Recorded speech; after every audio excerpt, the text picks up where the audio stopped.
been through. I could stay forever. We are the poison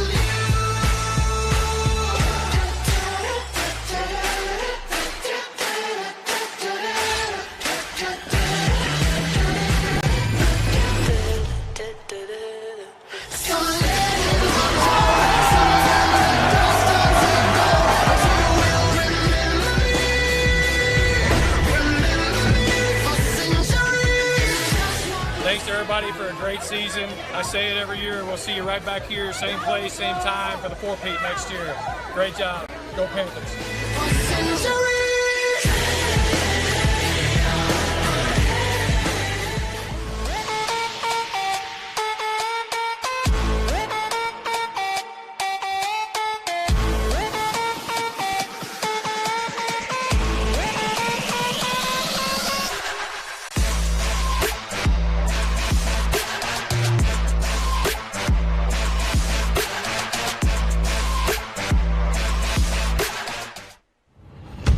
Hello, Parish football fans. Welcome to the Parish Panther pregame show. Live on the Game On Sports Network. Brian Shackelford here alongside Jim Dixon. And Jim, we've got another exciting contest here tonight at Gloria Snyder Stadium in Farmers Branch as Parish will continue this homestand. They look to bounce back from last week's shocking defeat to the South Oak Cliff Golden Bears as they welcome the China Spring Cougars to the blue turf here at Snyder Stadium. On Saturday, yeah, China Springs comes in at 4-0, and this thing continues to just amaze me as the season progresses for Parish. I mean, you can argue, however, whatever the score ended up on that sock game, but Parish definitely bowed their backs and showed that they're as talented as anybody in the Metroplex on the football front. And they're gonna reinforce that here tonight with China Springs coming in, obviously from middle Texas, and they are a powerhouse, and their season's just rocking along, waiting on this Stephenville matchup. Right, China Spring rolling into tonight's game here at Snyder Stadium at 4-0, undefeated on the season, and they do have a much bigger target down the road. I mean, not only do they have the Parish Panthers circled on their calendar tonight as part of their season, but they also have a big matchup in district this year now that China Spring has moved up from 4A Division II to 4A Division I in about 4 weeks with the Stephenville Yellow Jackets, last year's defending 4A Division I state champs. And that will be a very exciting contest for the Cougars. But in the meantime, business to be taken care of here tonight at Snyder Stadium as Parish looks to bounce back and send China Spring to their first loss of the year. And an impressive start for China Spring, but also Parish very impressive in the defeat. I've been looking at most of the press this week, and outside of the game-winning 43-yard field goal last week by Diego Varela of South Oak Cliff, they've been talking about how Parish really does deserve a place, at least in the Metroplex, if not statewide, with what they think are major 5A UIL powers. Yeah, I mean, and they proved it. I mean, the glaring errors that show up are basically just turnovers, and that's things you can adjust to. I mean, if you really take that game and digest it down, every turnover that Parish gave South Oak Cliff, they took advantage of, and that was the undoing of Parish. And you can honestly clean that stuff up. I mean, it's just you sit down, you execute, you refocus, and Parish almost needs a requisite loss in order to run the table, and they got that out of the way. Yes, I have been told by several sources here at Parish Episcopal that each of their 5 state championship seasons did include one loss, and Parish suffering a loss last week against South Oak Cliff. And glaring mistakes, there were 5 turnovers, 4 of which were cashed in for 24 of South Oak Cliff's 31 points. And also the other glaring statistic in that game, 336 yards rushing for the Golden Bear offense. But as you said, Jim, those are problems that can be solved by Parish this evening as they take on China Spring. And speaking of last week's game, let's take a look at some of the key plays from last week's game against South Oak Cliff.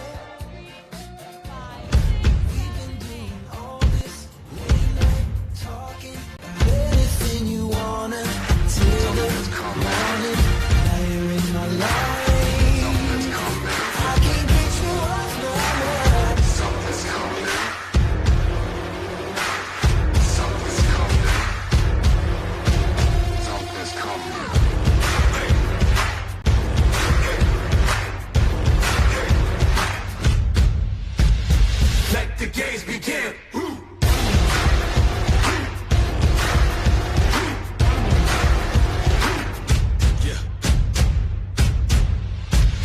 Come walk in my shoes. I done paid all my dues. I got something to prove. All in, nothing to lose. Right now, a new day starts. Woke up my brain heart. Stand up and play my part. Like the crowd wave starts. Been patient long enough. Not waiting, I'm bossing up. Life is like a toss up. I tipped it, triple crossed it up. We born to be giant slayers. We shine too bright to shade us or face us. We love the pressure.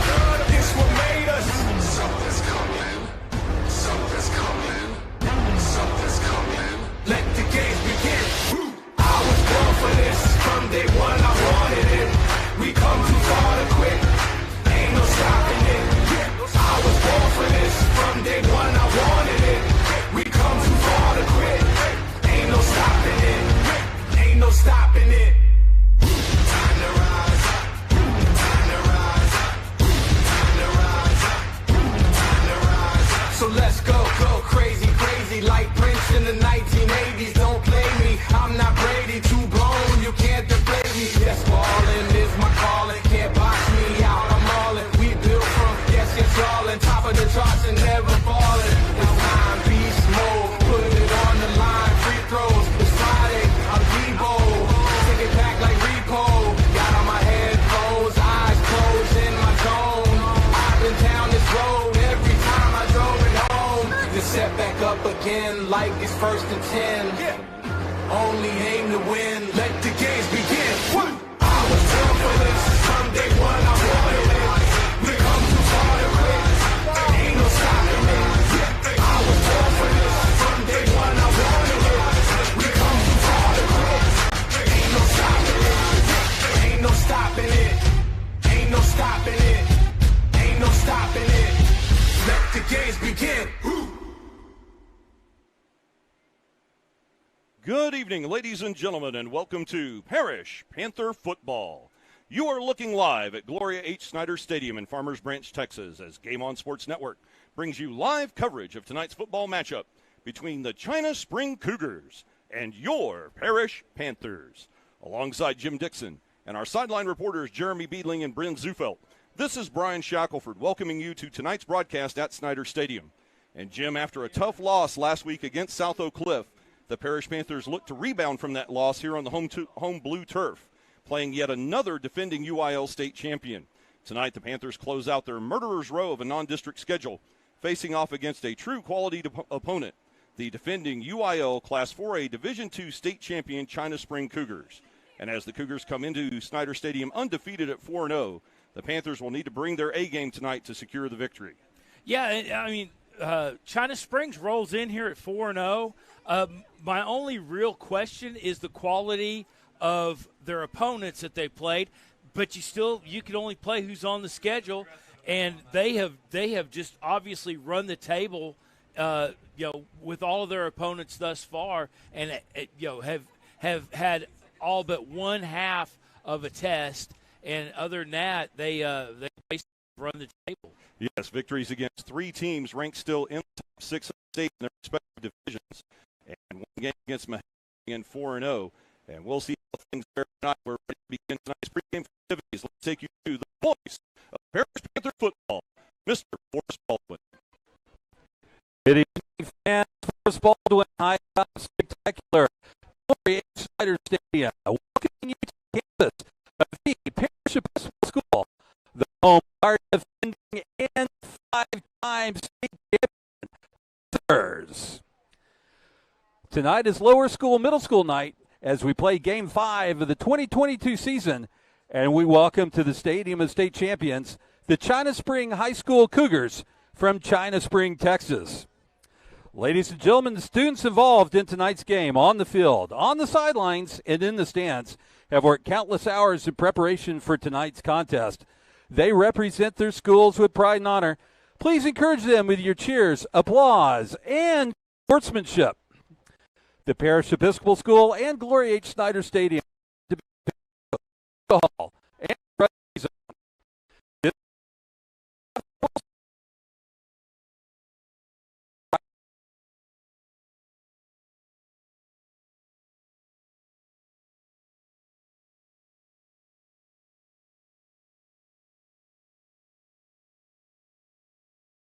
behalf of these fine schools, thank you for your attendance tonight.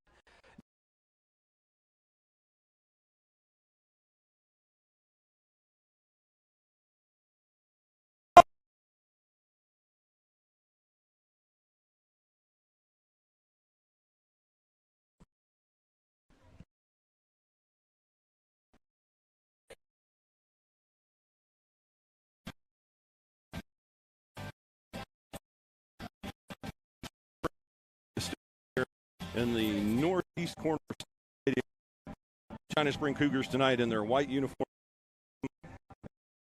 to add to a 4-0 perfect season tonight.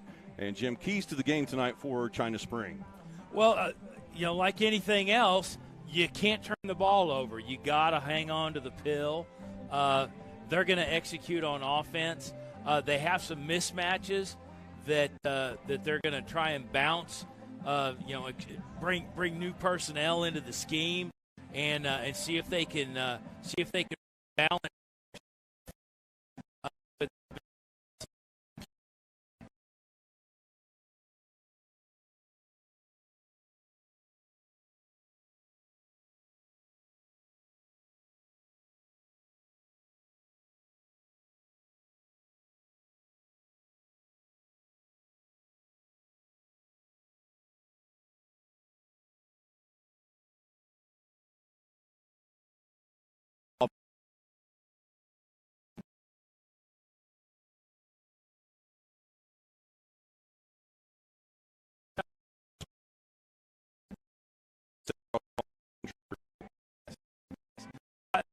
Say this: they do win muscled up mascot in the run through. Yes, a very intimidating inflatable Cougar on top of the inflatable tunnel for China Spring. And now keys to the game tonight for Parish. Obviously, 5 turnovers in last week's game that the Golden Bears of South Oak Cliff converted into 24 points.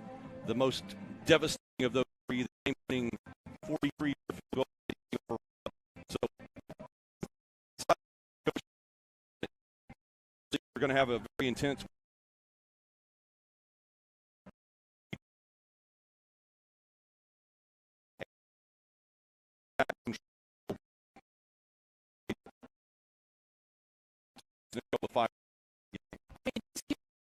They are bred and taught from the get-go Parish that the objective is state championships, and I think that the loss, you don't have to sit there and put it up on the meeting room board. You don't have to remind them of it. They know that it's a loss, and I think if anything, you have kids that are now have their ears open and are going to listen a little bit better. The execution's I don't think you have to change a game plan. You don't have to do anything. You have to execute, take care of the ball. That is correct, and ball security will be a key component of tonight's matchup. We'll definitely keep an eye on that this evening as Parish will look to take victory number 4 on the season. And as the Panthers are set to come through the banner and run onto the field, we'll take a look at. Let's see. Oh, sorry about that. And another key for the Panthers tonight, when you have Maddox Reed running as well as he has been, we haven't seen Cedric Mays that much in the running game in the last 2 weeks.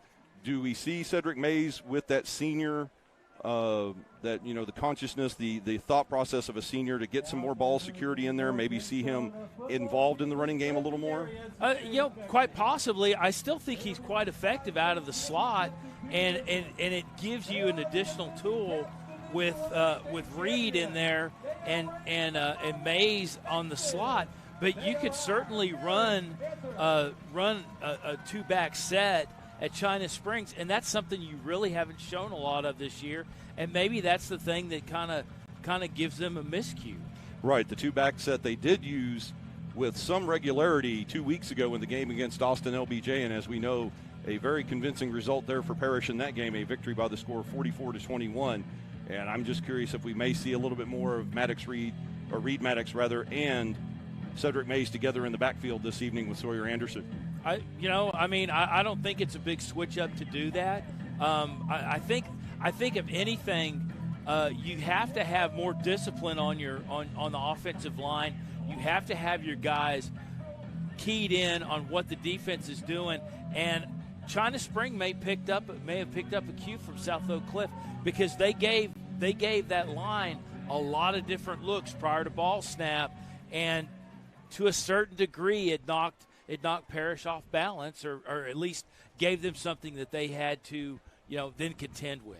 Right. Well, a weight difference there in that game last week of probably 50 pounds a man on the offensive line for South Oak Cliff versus the Parish defensive line. South Oak Cliff with much bigger linemen up front, although the conditioning is what shone through later in the game in the third quarter as the Parish defense kept making adjustments, going to 4 down linemen, and kept the pressure on that South Oak Cliff offense. And as the game wore on, the South Oak Cliff offensive line started to give way.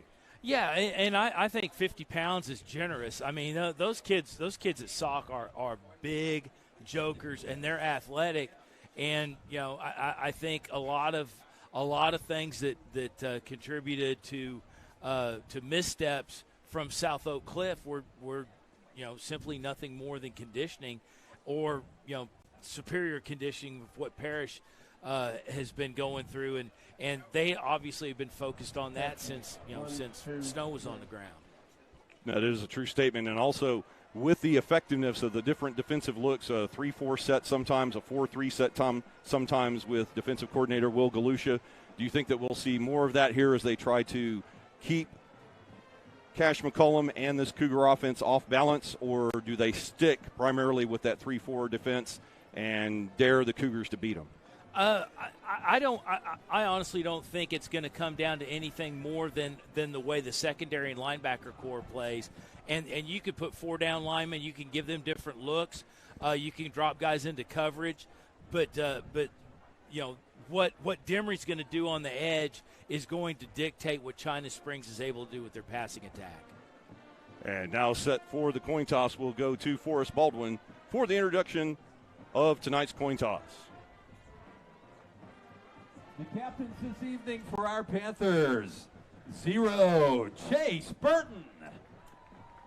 2, Trey Williams. 7, Sawyer Anderson. And 14, Daniel Demery.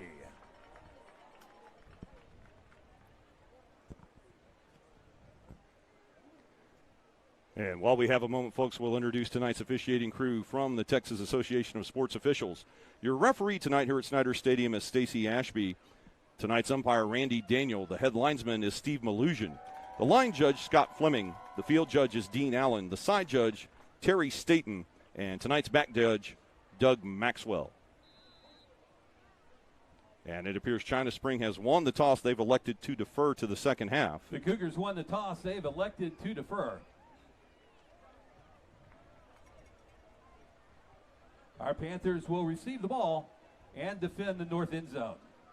And all set here for some Friday night football under the lights as we finally reach the second day of fall, although you wouldn't know it from the temperature outside. And we'll go down in just a moment to Jeremy Beedling for tonight's field conditions once we have had the chance to introduce and present tonight's colors and have our national anthem. But before we get into the presentation of colors, Jim, a quick word here about what to expect this evening. Please rise. Well, I think you're going to see a great matchup. I mean, this just continues what we've been talking about with their schedule, with Parish's schedule this entire season. Again, another great game that I've been looking forward to. Yes, the second consecutive defending state champion. And now we'll go down to the field for the presentation of our nation's colors. For Parish and for China Spring tonight. As these athletes strive for victory, inspire them to wisely use their strength and skill to do their part for their teams with integrity and honor. We ask that you protect them from all injury and guide all of us home safely tonight. In your holy name we pray. Amen.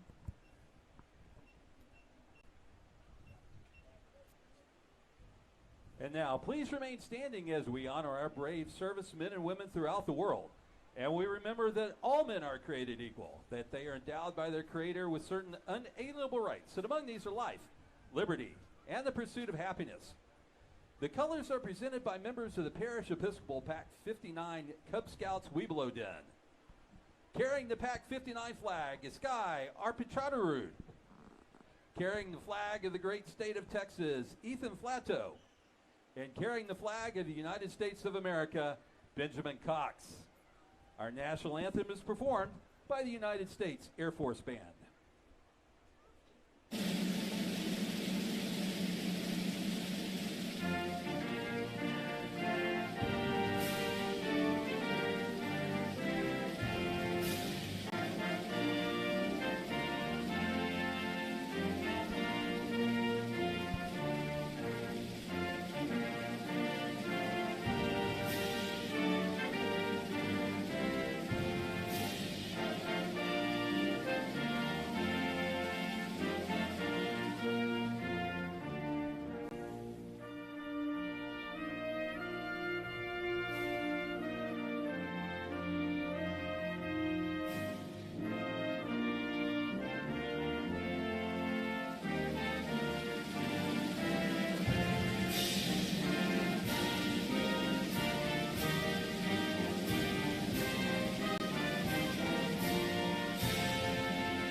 All right.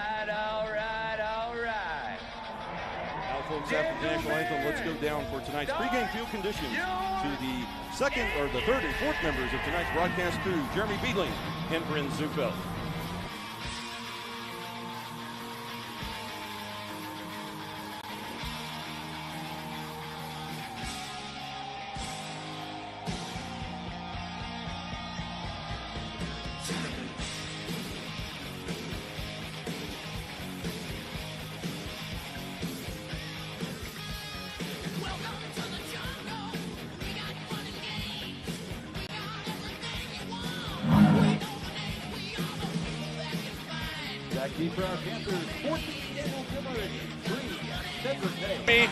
Is it on now?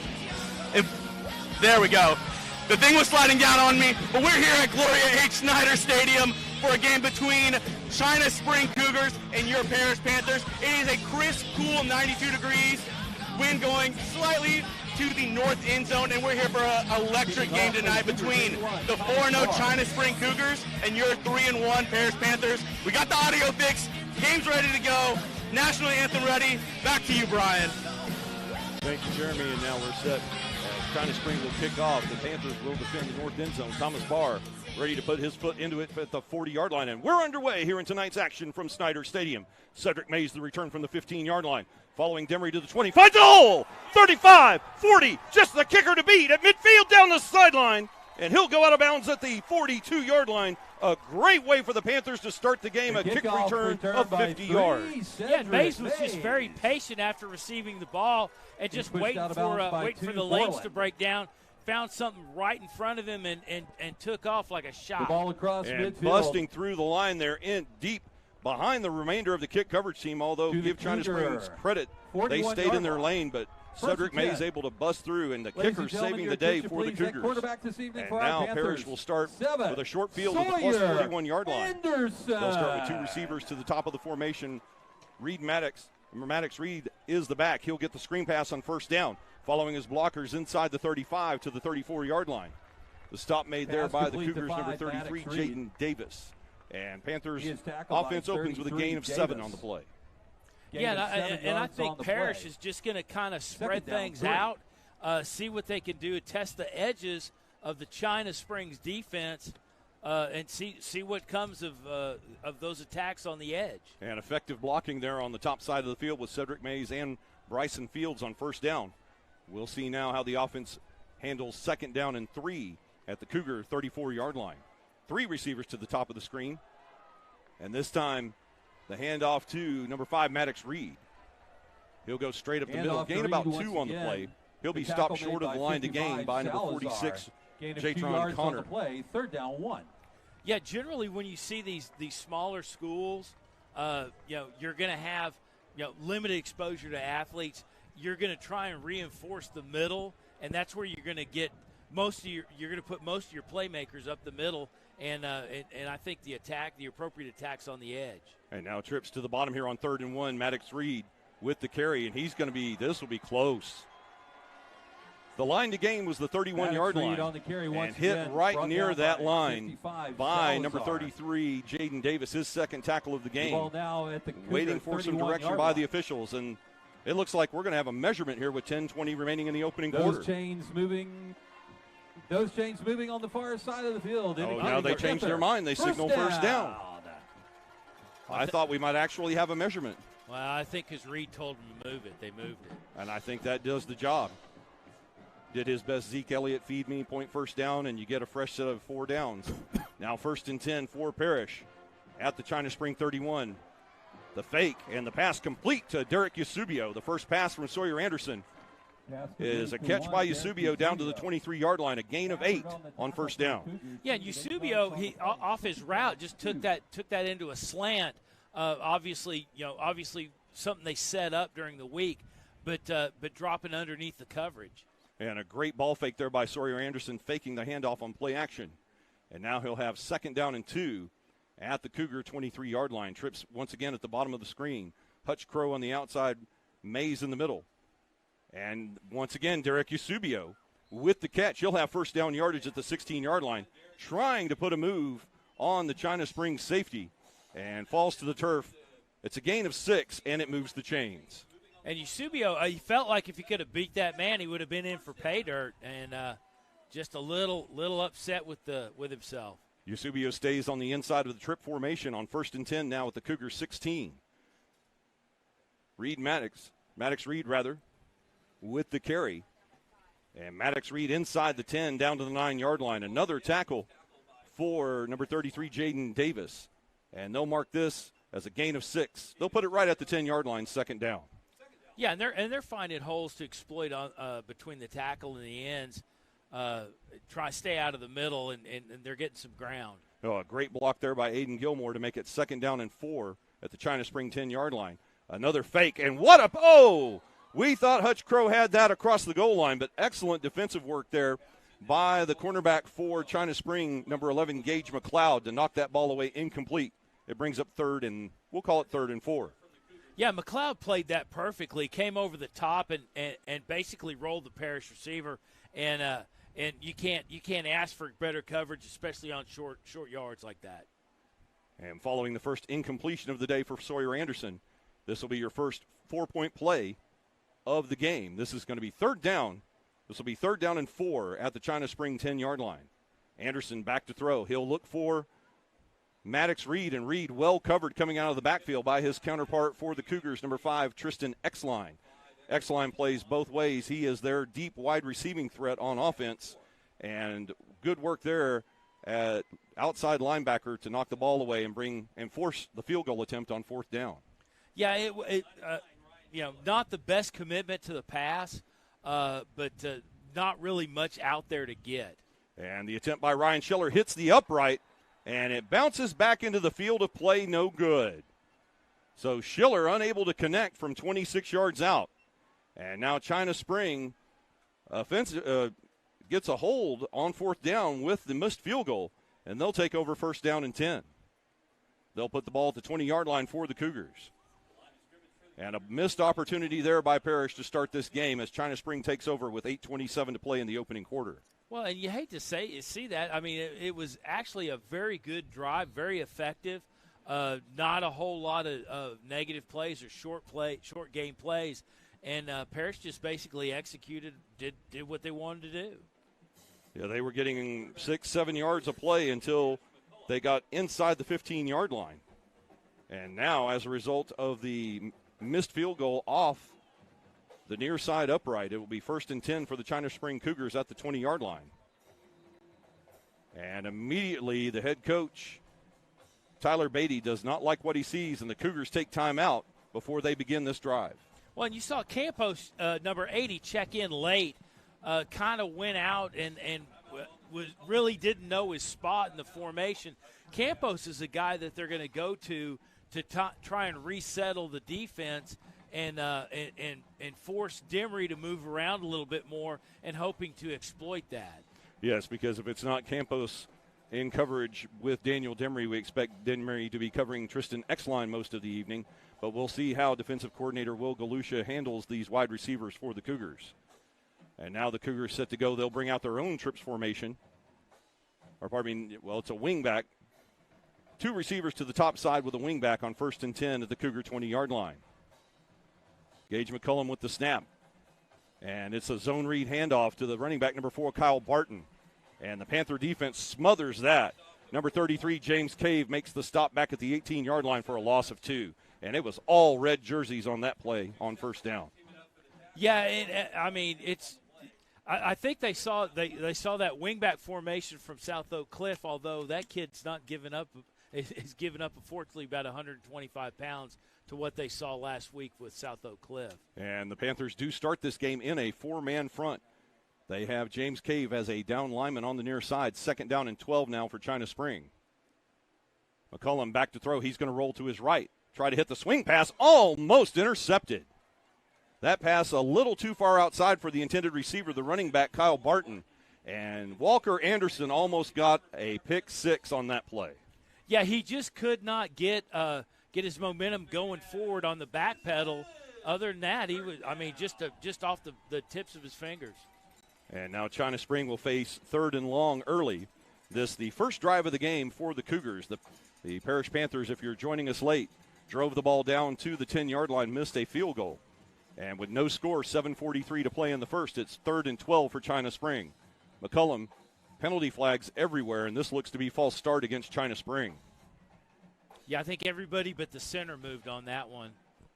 And isn't it funny how when everybody moves but the center, the penalty is on the center? Generally. And indeed it is a 5-yard mark-off against China Spring for false start. And the officials will place the ball at the 13-yard line, just inside the 13-yard line. This sets up 3rd down and a long 17 yards to go for China Spring.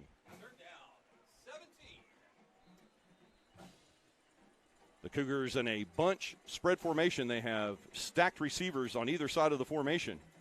The safety dropping back. Now a sack on the play. Fumble. Ball still loose. Who wants that football? Let's see. A scramble, mad scramble for it at the 10-yard line. Trey Williams says he has it. Waiting for a signal by the official.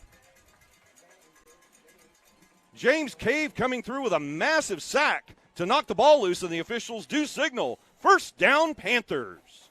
A great play by the Panther defense to get the ball back.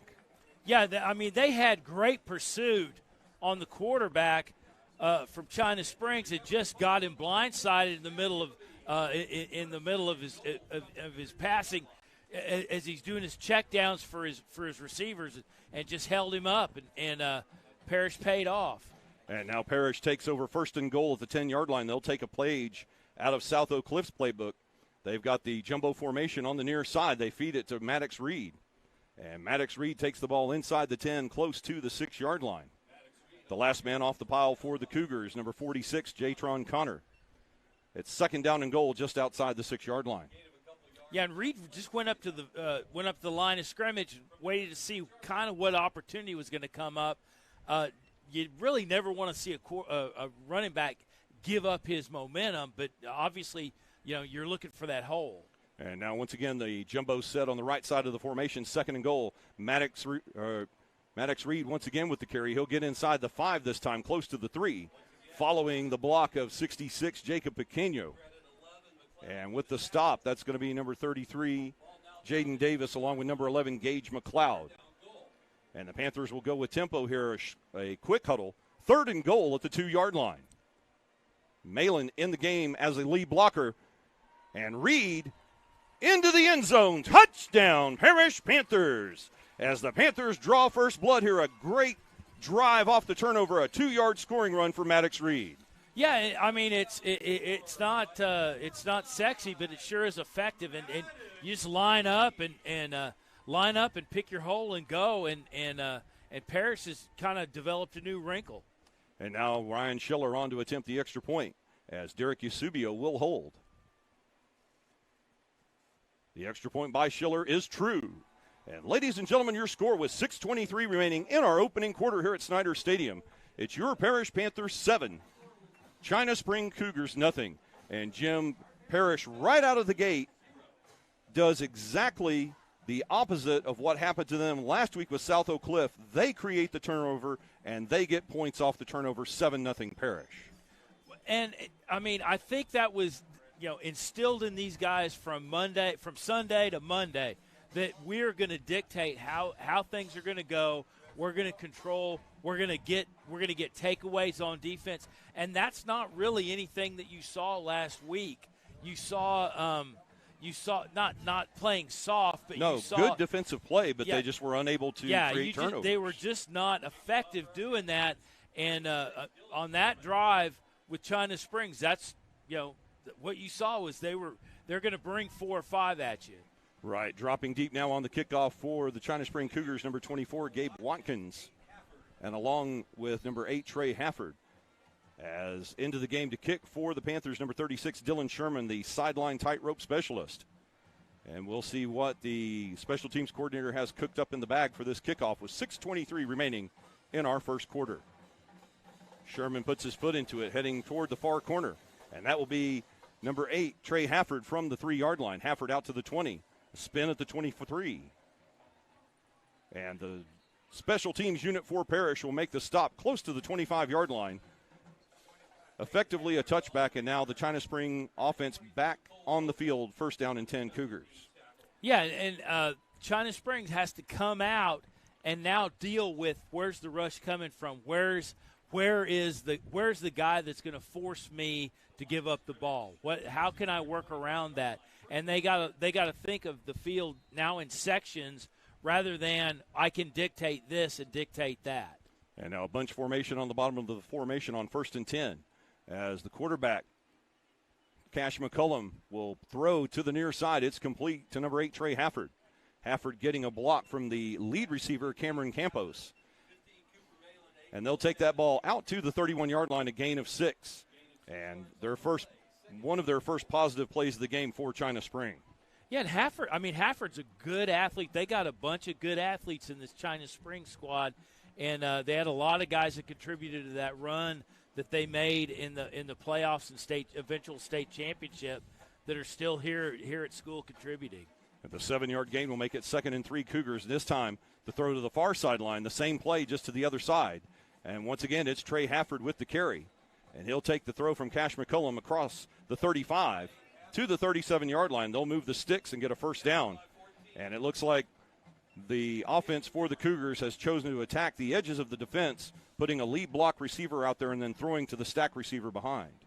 Yeah, and they're just trying to spread the defense for Parish a little bit and make them think, and where they can't be as aggressive off the ball.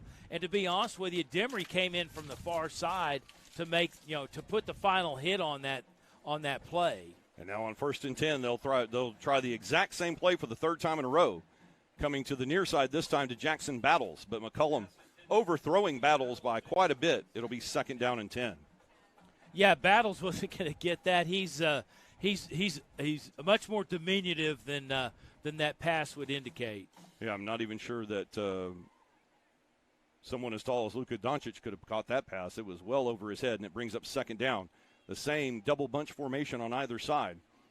As Campos and Hafford down on the bottom of your screen, they'll hand off instead. Straight ahead to number 4, Kyle Barton. Barton right up the middle across the 40, close to the 43-yard line. And brought to the ground by number 85, Caleb Irving, along with Seth Scott. And that's the first time we've called Mr. Irving's name this evening. We look to see him factor big in this game tonight. Yeah, and I think you're going to see pressure on both ends, and Usry kind of cleaning up the middle. And unfortunately, the linebacker core was kind of split out with these receiving formations, these stacked receivers that they're throwing at them.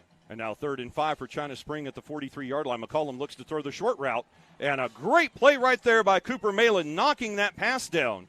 They were looking to find Cameron Campos on the quick slant, but Malin, Johnny on the spot to force 4th down. Yeah, Malin came in, and he just didn't – he was a little early on his jump, And otherwise, I think he could have got that in his meat hooks and forced a turnover. And now on to punt for China Spring. Number 5, Tristan Exline, a dangerous receiver. So that you always have to keep the fake in the back of your mind. He'll kick away, and a fair catch taken by Daniel Demery at the 18-yard line. A nice punt there by Exline. That's 47 yards on the punt, no return. And now Parish will start deep on their own end with 4:32 remaining in our opening quarter, but they lead 7-0. Yeah, and again, they got to come out on the offensive front and find something to exploit and do it consistently, to really just pile up some points. And now Maddox Reed once again in the backfield with Sawyer Anderson. He'll start in a basic spread formation. 2 receivers to either side as the Panthers will start this drive 1st and 10 at their own 18-yard line. 4:32 to play in our opening quarter, 7-0 Parish. For those of you just joining us live here on Game On Sports Network. Reed shifts to the other side. They'll fake. Esubio gets the catch, looking for somewhere to run. And China Spring all over this play. He's going to lose 3 yards back to the 15-yard line. Sniffing that out and making the initial hit, Gage McLeod, number 11 for the Cougars. Yeah, and what tipped that off for China Springs or made that successful was basically their linebackers were playing soft on the ball and waiting to see where the play went and then providing pursuit. And these guys are athletic and quick. And athleticism right there to force a loss of 3 for the Panthers, who will now face 2nd down and 13 from their own 15-yard line. Motion to the far side as Anderson looks to throw. He's going to look for Crow on the near side. And just a little too long for Hutch Crow. It falls incomplete with the coverage for China Spring, Gage McLeod. Yeah, they walled Crow and forced him to the edge. Kind of a spot throw that Crow was going to run under, and the corner forced Crow to the edge. And now following the incomplete pass, this will be the first long yardage play of the evening for your Parish Panthers as they break the huddle and face 3rd down and 13 yards to go with their own 15-yard line. Trips to the top side. Anderson will hand off to Maddox Reed. Reed breaks the tackle at the line of scrimmage. And he'll get yardage out to the 25-yard line. He'll be 3 yards short. That will force 4th down and a punt from the Panthers. Yeah, and Reed, he had an undershirt when he started the game, but he doesn't have one now. Well, he's got about half of one. I think he's got the front half of it. Yeah. As it's now hanging off the front of his, out from under the front of his jersey, rather. Looks like he'll have a slight wardrobe malfunction to correct there. As James Cave will punt on 4th down and 3 from the 25-yard line. X-line back deep to receive. Or rather make that number 8, Trey Hafford. A good punt by Cave. Taking a Parish, starts to take a China Spring roll, but it's down at the 41-yard line by number 19, Kamzi Arinze. The ball down by 19, Kamzi. Yeah, I mean, at the Cougar 2 quality punts. I mean, I hate to say that. Advantage China Spring on that play because they had a 43-yard punt, that one a 37-yard punt. Not too much of a change of field position, but now China Spring will start at their own 41. Right. Down to 2:56 remaining here in the first quarter, 7-0 Parish in the lead as they scored off a turnover on China Spring's first possession. This will be the 3rd possession of the game for the Cougars, 1st and 10 from their own 41-yard line. They have the stacked bunch to the top side. The wingback on the near side as now Cash McCollum looks to change the play. Play clock down to 14. He'll zone read on the handoff to Kyle Barton.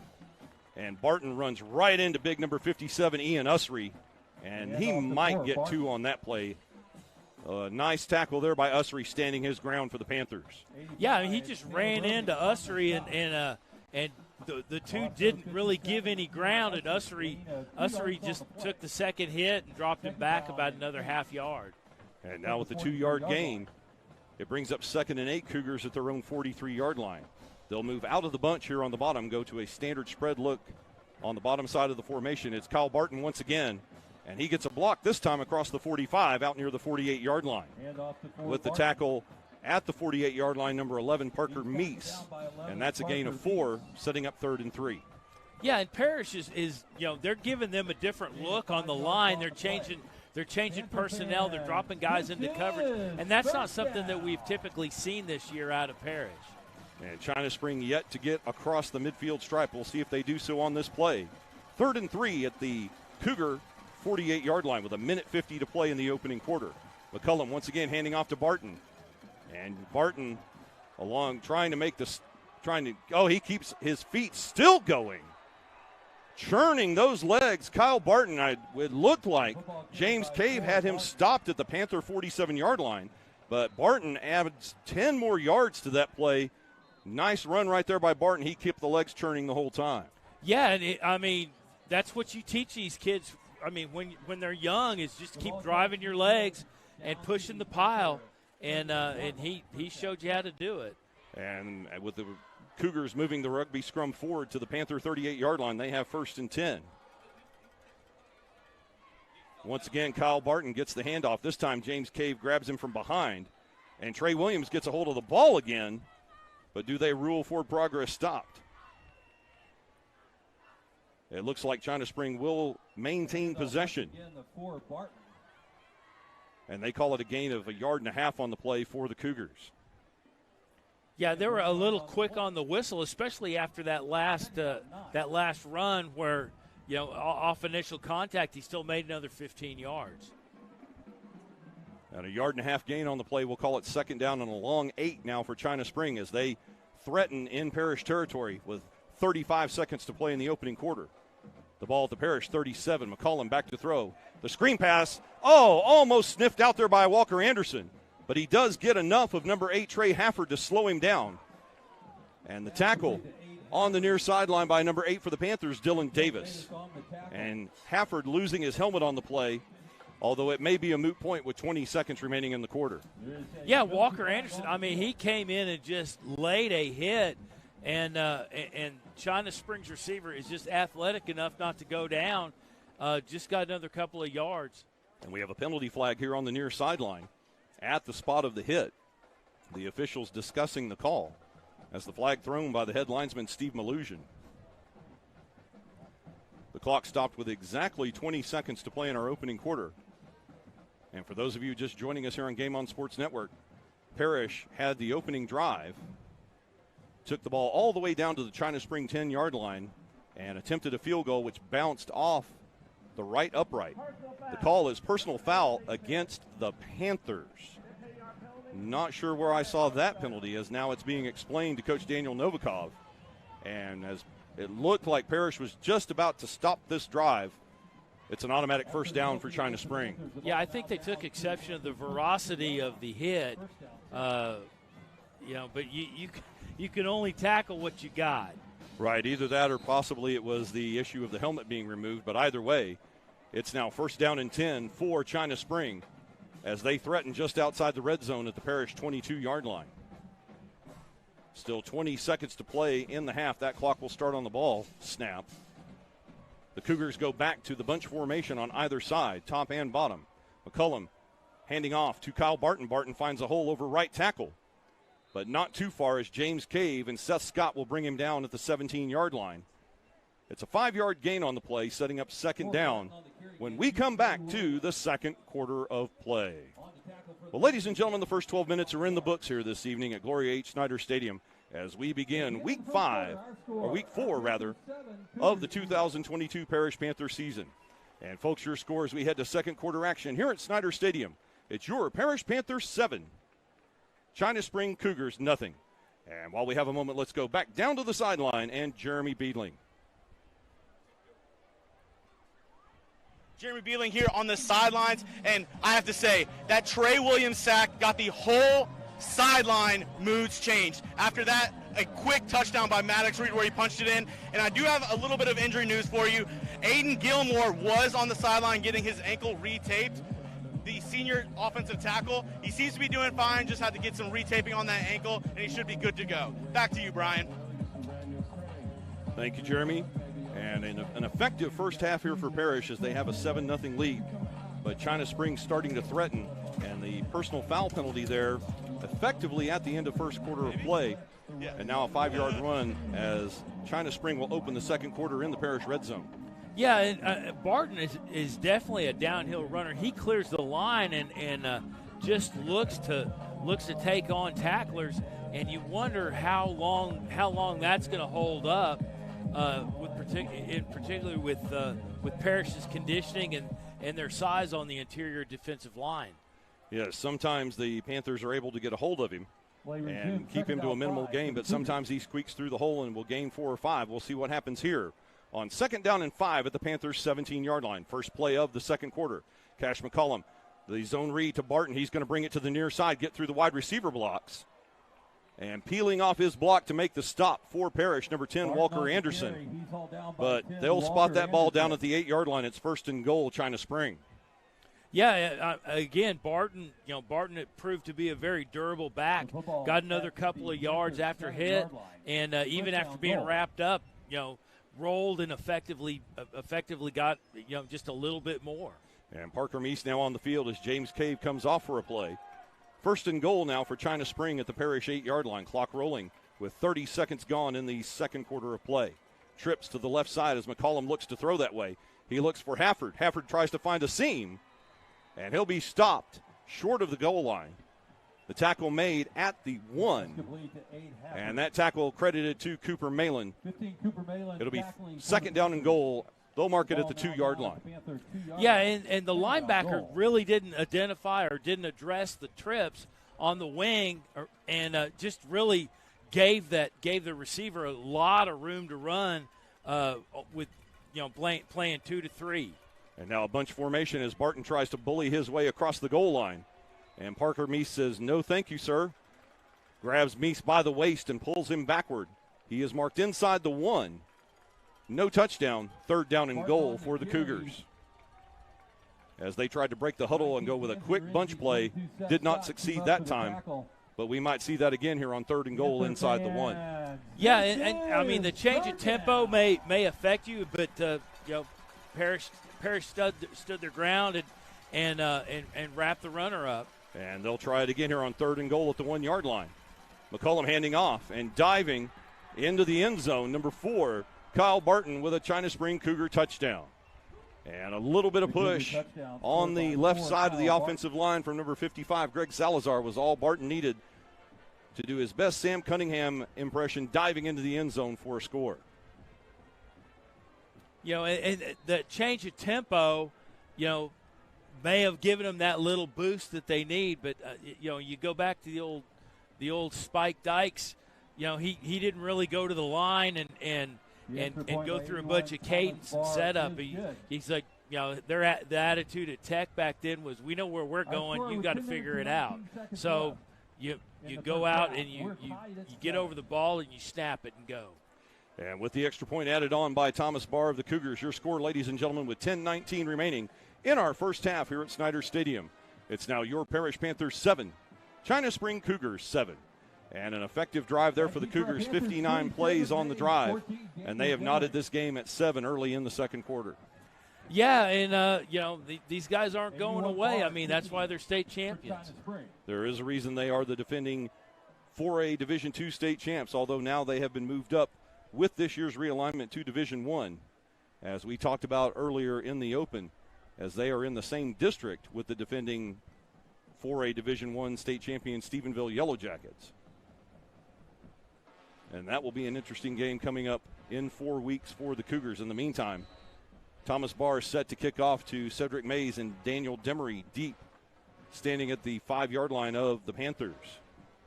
Barr with a short kick, and Demery will come up and field that. He loses the handle on the ball, but ushers it out of bounds at the 23-yard line. First down, Panthers. And with everything that could have happened on that play, that's probably the best outcome, because that thing looked like it was going to get a roll on if it got to the ground. Yeah, Demery able to get a hand on it and just kind of shoo it out of bounds when he realized he would not be able to catch it. And now Sawyer Anderson and the offense back on the field as they'll try to answer the touchdown drive by the Cougars. 10:17 remaining before halftime. 1st and 10 for your Panthers at their own 23. 2 backs in the backfield with Cooper Malin and Maddox Reed. It's going to be Maddox Reed following the block of Malin, and a big block by Malin, and Reed gets free. 40-yard line, 45, midfield, lowers his head, and just knocked out of bounds all the way down at the China Spring 43-yard line. All he needed was that one block from Malin and hits the seam. That play is good for 33 yards and a first down.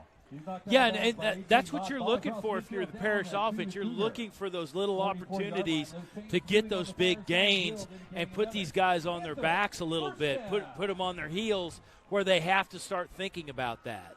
And Malin stays in the backfield on 1st and 10 now at the China Spring 44.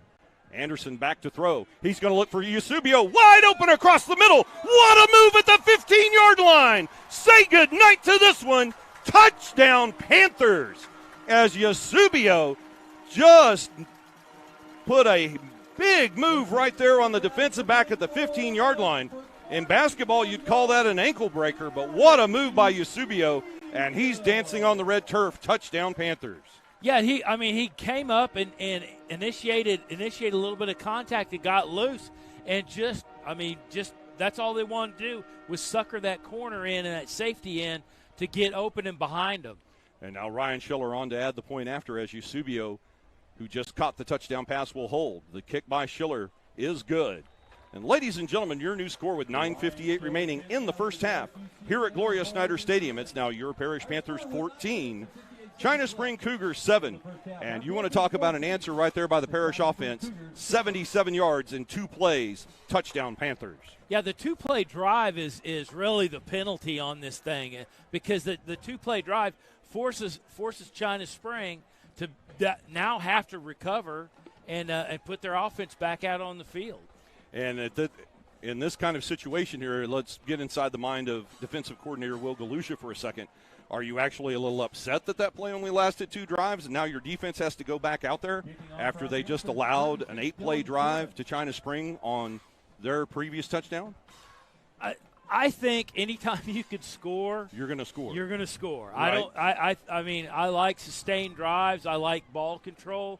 But if you can score on 2 plays, well, that's why you have a good 2-deep chart and you keep people fresh in that defensive front 7. And that's why you have a weight room.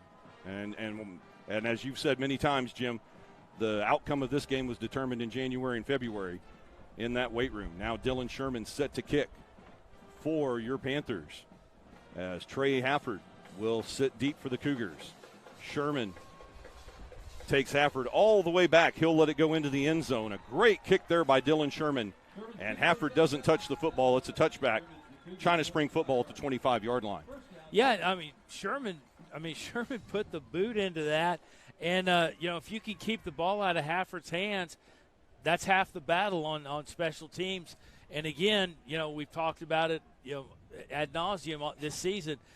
Winning that or putting effort into the special teams and winning that aspect is going to get you that much closer to state champion, and obviously wins. And that is an aspect of Parish Panther football that has proven positive for the Panthers. They have seemed in all of their 4 games this season to outduel the other team on special teams. Now, first down for China Spring. Kyle Barton gets another handoff, and Trey Williams will take him down at the 30. As all Barton needs is just a small seam, and he'll bust out a 5-yard run for the Cougars. Yeah, you have to account for him, and that's he is part of why their passing game is so effective. And now China Spring will slow things down here on 2nd down and 5 at the 30-yard line, as Cash McCollum waits for a fresh play from the offensive brain trust on the sideline. Do you think he's over there saying, "Come on, Dad, hurry up"? Right. 2nd down and 5 now for the Cougars. McCollum takes the snap. He'll hand off again to Kyle Barton. Barton gets into the secondary. 1st down and more. And Daniel Demery almost knocked the football loose on that tackle. But Demery makes the stop at the 43-yard line, but the damage done, a gain of 12. Yeah, and Demery did the job of the second guy, but he's the only guy on the stop. But he was tackling the ball, so he was looking for a turnover. That's obviously something they've discussed and focused on this week. Well, yes, especially since that was the key to South Oak Cliff's victory last week is in the fourth quarter, they just decided we're going to play street ball. We're just going to strip this ball every play. If we give up a bigger run, so what? But it worked out for them on that one. And now on first down at the 43-yard line, that ball hit number 14, Jackson Battles, right in the hands and fell to the turf incomplete. Not what you want to see if you're Coach Beatty on the sidelines. No, and Arinze was coming in and just was a step, just a hand behind where he wanted to be, because that would have been a delicious pick six. Oh, absolutely. Arinze was just half a step away, and nobody would have touched him had he gotten his hands on the football. As it stands, the incomplete pass will make it 2nd down and 10 Cougars at their own 43. They'll bring the bunch formation down to the bottom of the screen with Battles and Hafford. But it's a zone read once again to Kyle Barton. As Kyle Barton is the workhorse for this Cougar team, he'll move the ball across midfield to the 49-yard line and gain 8 on the play. Yeah, and Barton gives you a lot of things to worry about. Not just to mention running up the gut. I mean, if you have to contend with him, you have to contend with play fakes, you have to contend with play action, you have to contend with a lot of things, and looking for that big home run hit that they're going to get, or that they're attempting to get out of their passing attack. And now they'll stay in the wing-back formation on the top, spread on the bottom. 3rd down and 2 for the Cougars at the Panther 49. McCollum, once again, he'll fake the handoff this time. Oh, and the pass complete. Hafford with the catch on his horse, and he'll be taken down at the 15-yard line. That may have been a mistake right there by Dylan Davis going for the pick, as the Cougars will gain 34 yards on the play. They have 1st and 10 now at the Panther 15. Yeah, and again, your linebackers were kind of caught flat-footed, waiting to see what Barton was going to do, and addressing that, and that big gain was basically built up off of the run game. And now the China Spring offense definitely milking the clock, as they do not want to give the ball back to the Panthers quickly. They'll have 1st down and 10 now at the 15-yard line. Clock running, 7:15 to play before halftime. McCollum, once again, Kyle Barton, and he'll fade off the hip of the right tackle and bounce it forward for 4 or 5 yards. He seems to be good for 4 or 5 yards every play, Jim. The tackle here by Parker Meese and Seth Scott. If all you can get is 4 or 5 yards, I think that's okay. That 4 yards in a cloud of dust is all you need. It's what Mac Brown used to call a positive play. Anytime you can gain 4 yards, it's a positive play, and certainly Kyle Barton has delivered his fair share in the first half tonight.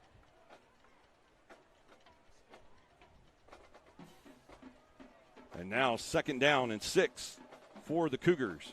They'll have the ball at the Parish 11-yard line. Barton once again has a big hole over right guard.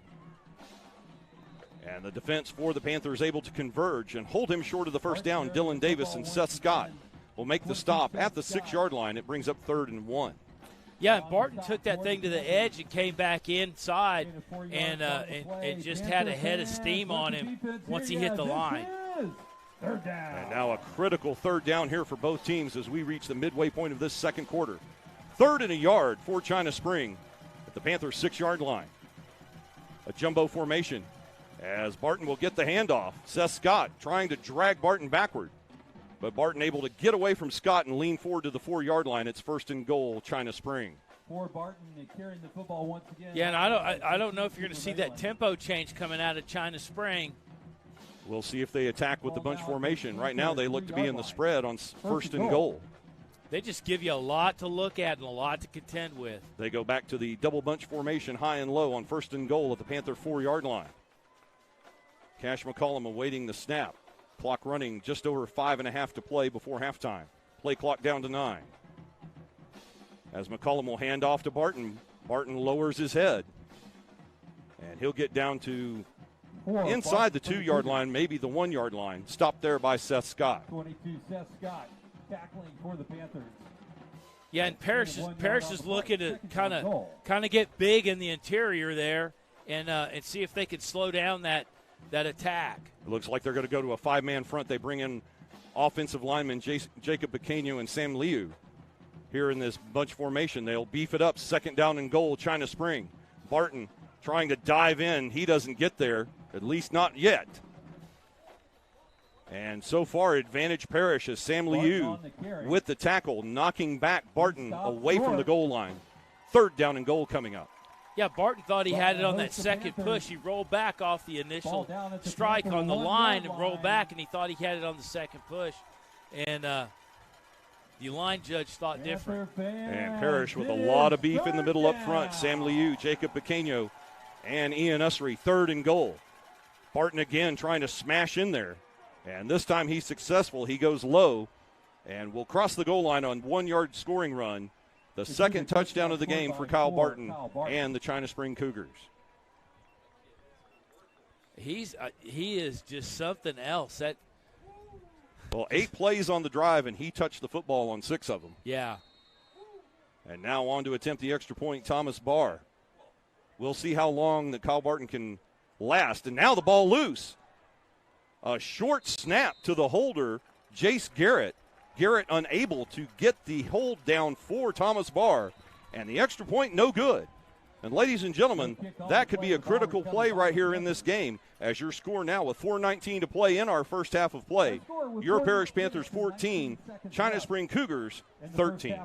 Yeah, and those miscues on the special teams, those will oftentimes come back and bite you. 30 seconds left in the fourth quarter. And before the kickoff, let's go back down to the sideline and Jeremy Beedling.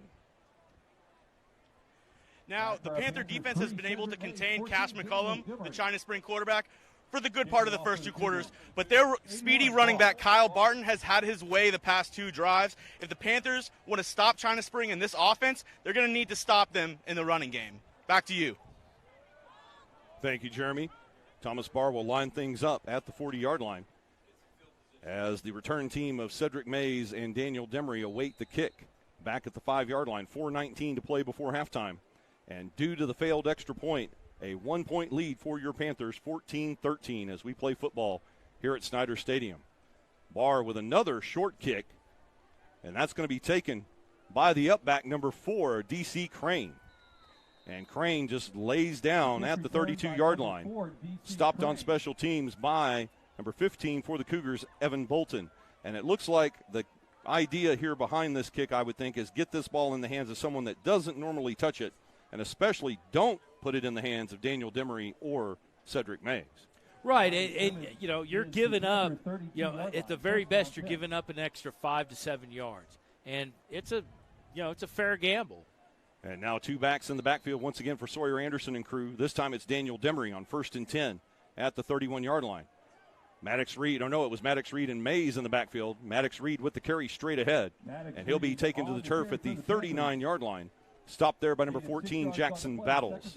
And Parish opens this drive with a gain of 6. Yeah, and Parish, is looking to make hay, and it showed with what they did exploiting that defensive line on that last play. The 6-yard gain makes it 2nd and 4 for the Panthers. This time Maddox Reed once again straight ahead, winding his way, following the block of Sam Liu out to first down yardage at the 44-yard line. And once again, we see the patience of the junior Maddox Reed in selecting the right hole for the big game.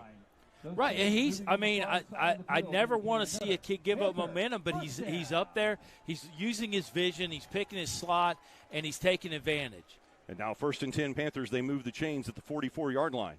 Anderson back to throw on first down. He's going to take off and run. He's going to get to midfield and then scamper out of bounds at the Cougar 48-yard line as the pocket collapsed quickly. And Anderson able to turn what could have been a bad scenario into an 8-yard gain. Yeah, and Anderson, that's a very mature play to tuck it and run. To feel the pocket collapse. A lot of kids, especially in their sophomore year, would kind of crater, and that kid just, he knew exactly what to do. He's very well coached, and he's very smart. And now 2nd and 2 Panthers. They'll hand off to Maddox Reed. Reed following Malin over right tackle. And he'll have first down yardage inside the Cougar 45. Maddox Reed home the football. It's only a 3-yard gain, but it is a positive play as it moves the sticks for the Panthers with the stop for China Spring, number 5, Tristan Exline. And it goes back to the conditioning that we talked about. They're down. They've stripped away the first team for China Springs. They're taking advantage of kids that are tired now. 1st and 10. Oh, the football loose again. And Sawyer Anderson, it looked like he was trying to fake a handoff with Maddox Reed and accidentally had it knocked out of his hand, bumping up against one of his linemen. A dangerous play there. The Panthers lucky to still have possession, a loss of 4. Yeah, he had it tucked and just moved away from the possession, and it's going to pop loose. Less than 2.5 remaining here in the second quarter. And it's now 2nd and 14, Panthers at the Cougar 48-yard line. They'll move trips up to the top. Mays in the middle, Eusebio on the inside. As Anderson surveys the field, he looks on the near side and complete. Nice grab there on the quick slant to Bryson Fields. And they gain a big chunk of yardage there. They gained 13 of the 14 yards they needed. And I think the thing that we're all missing, we're seeing a lot of positive movement from Parish's offense, but the offensive line right now has China Springs' defensive line just encircled. Yeah, the Panthers definitely winning the battle at the line of scrimmage. 2nd down and 2, straight ahead, Maddox Reed. And Reed looks to be short of the first down, cutting through to make the stop. Number 55 for the Cougars, Greg Salazar. And slow to get up is Aiden Gilmore for Parish. And you hate to see that because Gilmore has just been basically just manhandling his guy.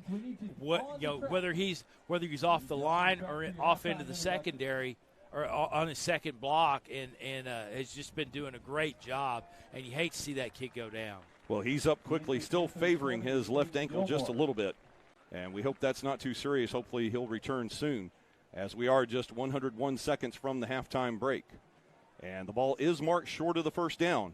So now you go inside the mind of Matt Faulkner and Daniel Novikov on 4th down and inches at the China Spring 35-yard line. I think you just look at the way it's been rolling so far, and you keep rolling the dice and get your first down. We'll see if we see the jumbo formation here like we did earlier in the goal line stand, and we do. 4th down and inches now for your Panthers at the Cougar 35-yard line. Maddox Reed straight ahead, and he's got the first down. Following the block right there of the right tackle. Jacob Pequeno opens that hole and moves the sticks for Parish. Yeah, and a lot of times on these short gains, these necessary short gains, if you're China Springs, what you want to do is stop the runner, but you don't want to give up the big gain. And unfortunately, that first down happened. And now the Panthers continue the drive, 1st and 10 at the Cougar 33. The clock winding down to 1 minute. Empty backfield for Sawyer Anderson. He'll throw. Coming to the near side. Oh, almost intercepted. As Mays didn't turn the corner very well on that route, and Tristan Exline almost had a pick 6 for the Cougars. Yeah, Exline just dropped into his slot and just filled where the ball was, played it perfectly off the snap. And that will stop the clock with 56 seconds remaining before halftime. You'll notice here, folks, that Parish not using their timeouts. They want to run this clock as far down as they can, as China Spring will get the opening kick to start the third quarter, and they do not want to see Kyle Barton back on the field. 2nd down and 10, Panthers, another empty backfield. At the 33-yard line, Anderson back in the pocket. Safety blitz coming. He'll pick it up and run. 1st down and more. Gets a block from Hutch Crow, and he's down inside the 15-yard line. Another smart play for the sophomore, as Sawyer Anderson will gain 18 yards on the play. Yeah, and he saw the pressure. It was right in his vision line because that's where the pass was going, and he just took off as soon as he knew he could get wide. 1st and 10 now at the 15-yard line. Still an empty backfield for the Panthers. Anderson going for Fields in the corner. And Fields double covered on the play. Gabe Watkins on coverage for China Spring. It brings up 2nd down as we're down to under 32 seconds remaining in the half. Yeah, Fields was draped, just couldn't get loose from his man, and he would have had to get inside and get his head around to catch that, and China Springs played it perfectly. And now following the incomplete pass, 2nd down and 10 at the 15-yard line. Still plenty of time for the Panthers. Cedric Mays in the backfield now with Sawyer Anderson. Trips to the top side. Anderson looking to throw. Another safety blitz, and he'll hit the inside route. And number 12, Hutch Crow, what a great adjustment on his pattern to come back and help out his quarterback, and that turns a negative play into an 8-yard gain. Yeah, and that was probably his 4th check down. I wouldn't count receivers, but that was probably their last resort. And if that's what you can get on your last resort, you're doing pretty well. I think anytime you can get 8 yards when you go to your fourth option, you'll take it. And now the Panthers stop the clock with their first timeout at 21.5 remaining. And now just 2 yards. They only need 2 yards for a first down, 7 yards from the touchdown, as the brain trust of Daniel Novikov and Will Faulkner will draw up a play here for the Panthers. Well, and obviously the thing that you want to do is get out of here with a touchdown, and this is what becomes critical at this point. But you have China Springs backed up. They're backed up on the 7 or 8, and China Springs has to bow their backs, and they have a lot to contend with because they've been playing on their heels this entire series. And now China Spring back on the field as Parish with 2 timeouts remaining. They bring in the jumbo package on 3rd down and 2 at the Cougars' 7-yard line, 21.5 remaining in the half. Cooper Malin in the backfield along with Maddox Reed. The snap to Anderson. He's going to roll it out and keep it himself. Go into the back of the end zone for Williams. Oh, and just knocked away. A great play design, but Williams unable to hang on to the football. It's knocked away by Gabe Watkins of the Cougars, and now it's 4th down. Yeah, and you had James Cave check in late, and not like they were missing one more big body, but they had Cave come in late, and you kind of thought it was going to that side. And now Schiller will spot the ball at the 14-yard line. This will be a 24-yard attempt. Schiller 0 for 1 on field goals in the game. And this one just barely more than an extra point. Sails through the uprights. The field goal is good. And with 11.7 seconds to play before halftime here at Snyder Stadium, your new score, your Parish Panthers 17, China Spring Cougars 13. And the Panthers did not accomplish their ultimate goal, but they did accomplish the goal of putting extra points on the board before halftime. Yeah, and I mean, you have to drive every possession. You got to come up with something. You need a result, and Parish is finally in the second quarter, kind of resolved themselves to the fact that they're gonna generate points every possession, and they've been doing a great job as far as dominating the line and kind of pushing China Springs down to their heels. And to their credit, Parish basically has taken the ball and has resolved themselves to get points on the board. And now with an extra 3 points on the board here, 17-13 your score. We'll see how China Spring will handle their offense after this kick. Dylan Sherman set to kick for Parish. We'll see if he can put that into the end zone again. And Coach Beatty will have a decision to make at the 25-yard line. But business first here on the kickoff with Sherman for the Panthers. A nice high kick. It'll be short. This will be Hafford from the 5-yard line. Trey Hafford bringing it back to the middle of the field. He'll cut back at the hash at the 20.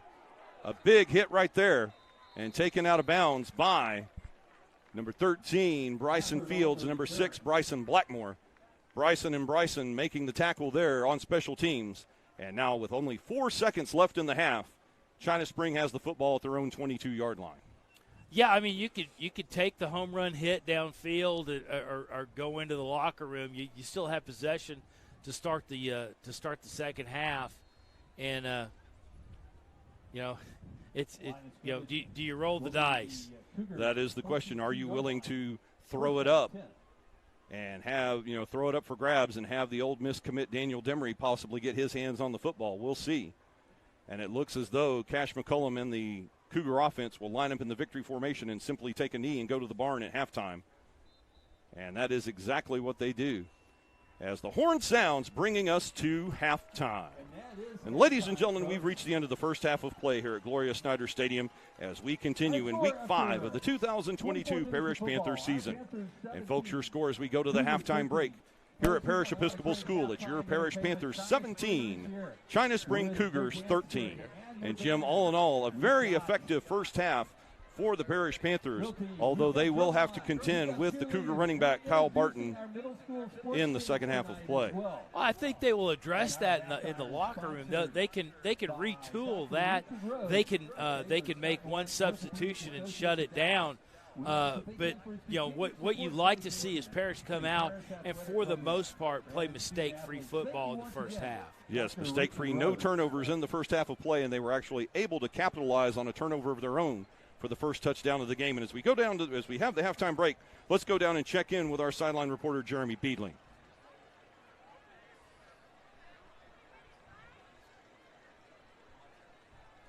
Now, the score here at half is 17-13 in favor of the Parish Panthers. So far, the defense has looked pretty stout, being able to keep Cash McCullum in check and keep the passing game at a minimum. Like I said before, they're going to need to keep Kyle Barton in check in the second half if they want to keep on and winning this game. Now, on the offensive side, Sawyer Anderson, the sophomore quarterback, he's taking a minute to get into a rhythm, but that last drive, the last two drives, you've seen him kind of get in more chemistry with his wide receivers, catching them in more open routes. And Maddox Reed, he's been running all over the field. So if the offense can keep what they're doing and the defense can lock down the run, I think we're in store for a Parish win. Thank you, Jeremy. And now, Jim, a quick analysis here of the first half of play as Parish effective, no turnovers, much better and much more improved than the fourth quarter last week against South Oak Cliff. A 17-13 lead here. Parish seems to be firing effectively on all cylinders. They just have some little tweaks to put it together and really put the hurt on this China Spring squad. Well, I think you got to go in and answer Barton at half. You have to address to solve for him. You have to address that running game because the running game is the thing that makes the pass game work. And if they're going to run this stacked offense, you have to account for that, and you gotta have your linebackers more engaged. Whether you have guys with an additional down lineman maybe dropping into coverage, maybe you have some motion, you have movement around prior to snap that puts China Springs on their heels a little bit, but you have to answer to that and definitely address Bart. Right, and then if you're Coach Tyler Beatty and the China Springs squad, you have to figure out how you're going to attack the quick-hitting offense of Sawyer Anderson and the Parish Panthers and try and slow their momentum as you go into the third quarter. Well, I don't know that there's any recovering at this point for China Springs because these kids they look to be gassed. They're running too deep, and they're getting handled up on the line. Certainly the offensive line play in favor of Parish the entire first half. Certainly, and you're seeing kids come in that we really haven't called their names a lot this season that are being productive and effective off the line, and I don't that cat may be out of the bag, unfortunately, for China Springs. Well, we'll see how it all shakes out when we return for the third quarter of play. In the meantime, folks, we'll step aside for tonight's halftime activities here in Snyder Stadium. Your score as we go to the halftime break here at Parish Episcopal School. Your Parish Panthers 17, China Spring Cougars 13. Enjoy halftime, folks, and we'll see you right back here for the second half, live on Game On Sports.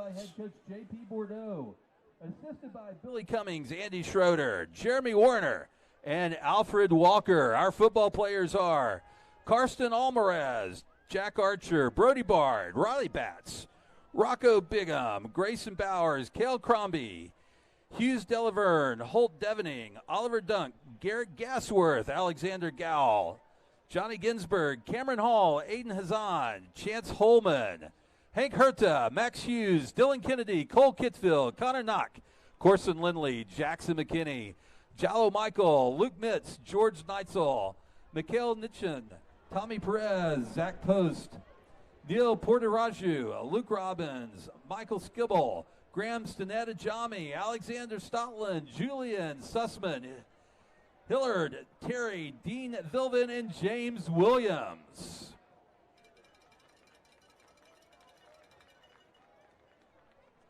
All right, 7th and 8th grade volleyball. Their head coaches, Christian Cousins and Brianna Wilson. We'll start off with the red team. Laksha Amarashingam, Jordan Evans, Diana Kuhn, Gray Malik, Eloise Out, Dylan Prohaska, Sophia Ruse, Scarlett Simonson, and Lauren Williams.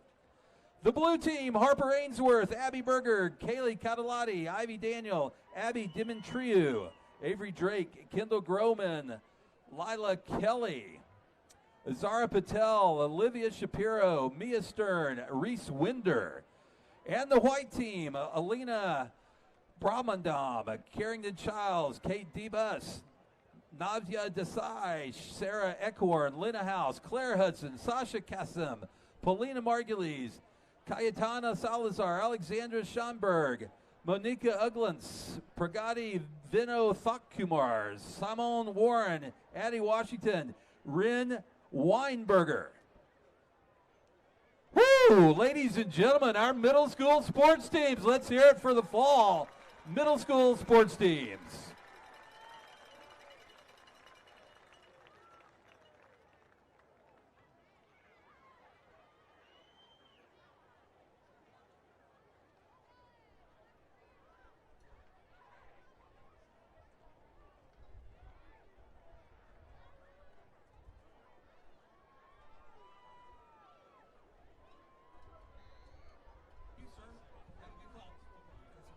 Tonight, we are proud to introduce the China Spring High School Electric Blues dance team.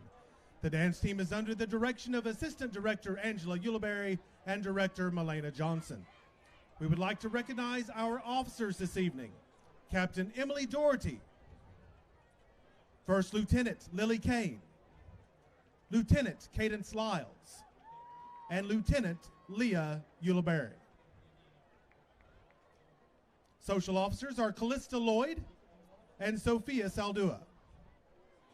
This week's Blue of the Week is Maya Hinojosa.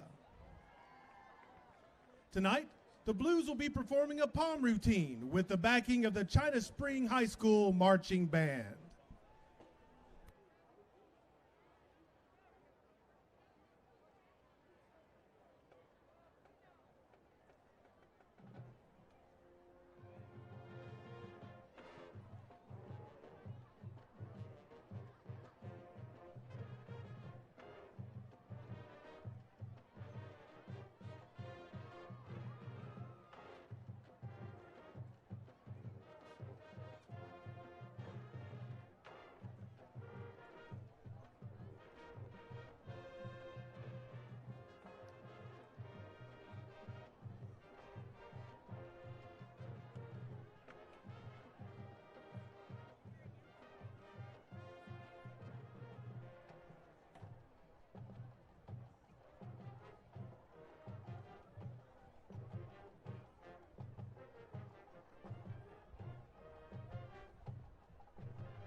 Ladies and gentlemen, for your halftime entertainment from China Spring High School, the award-winning Cougar Marching Band.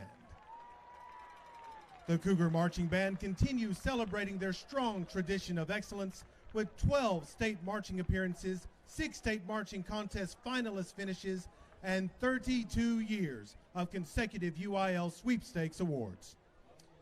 There are so many good students in our band program, and each week we like to honor some selected groups and students for their hard work. Tonight, we would like to honor our trombones as our section of the week. Our freshman of the week is a student who, although they are new to the program, they've worked hard to distinguish themselves amongst their class. This week's freshman of the week is Braden Minke. Congratulations, Braden. This week, we would like to celebrate one of our trumpet players. Jaden Smithson is our upperclassman of the week. Jaden is always a positive force for those around him. Congratulations, Jaden. Tonight, under the field direction of drum majors Caitlin Dickerson, Thomas Cepeda, Kennedy Tucker, and senior head drum major Allison Martin, the Cougar Marching Band will perform our 2022 production entitled to boldly go.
The Cougar Marching Band is under the direction of Mark Nicholson, Rachel Berg, Tammy Bott, Ian Mitchell, Josh Reedy, and Sam Silver.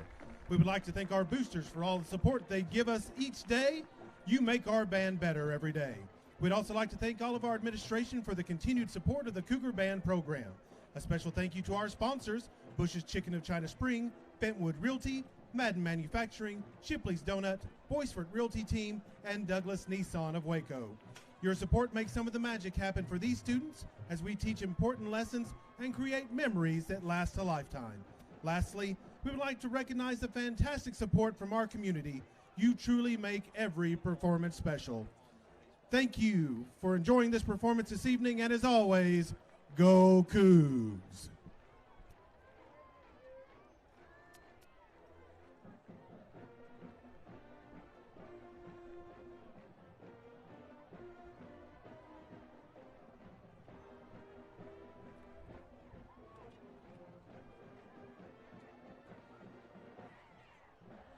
Panther fans, please welcome to the field your Parish cheerleaders.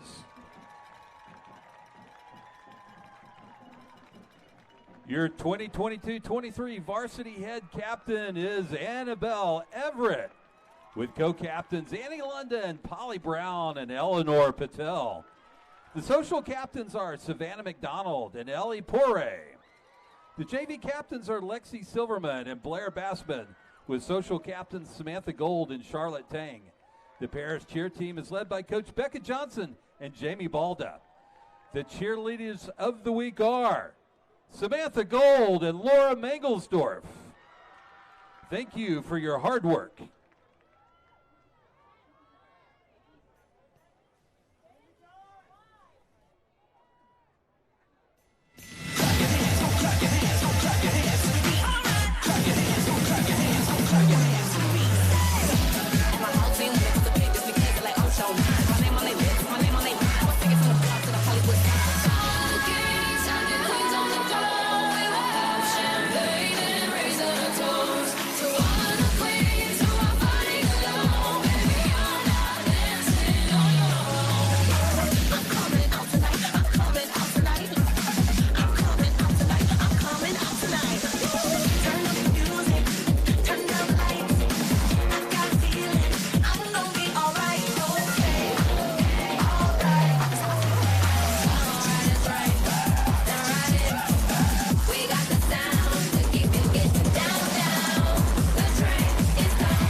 Panther fans, let's hear it once again for our Parish cheerleaders.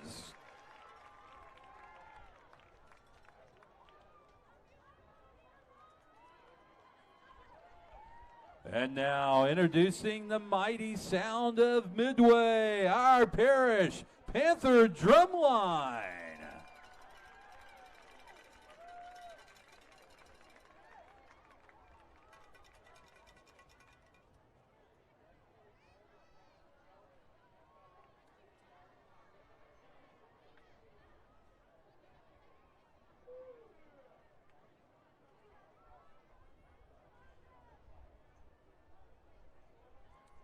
The Parish drumline is led by captains Grace Ramsey and Owen Kisner.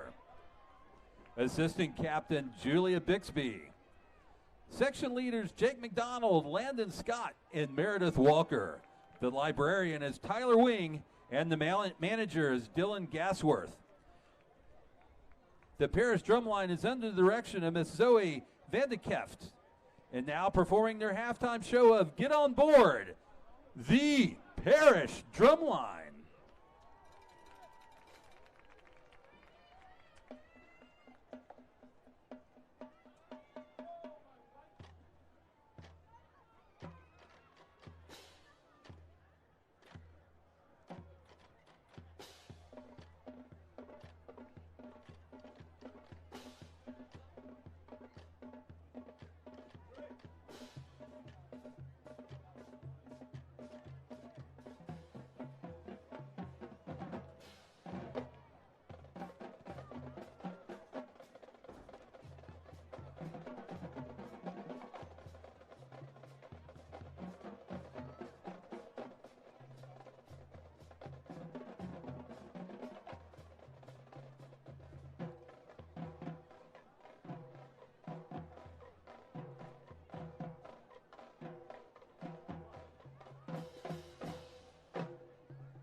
Panther fans, let's hear it one more time for the loudest sound around our Panther drumline.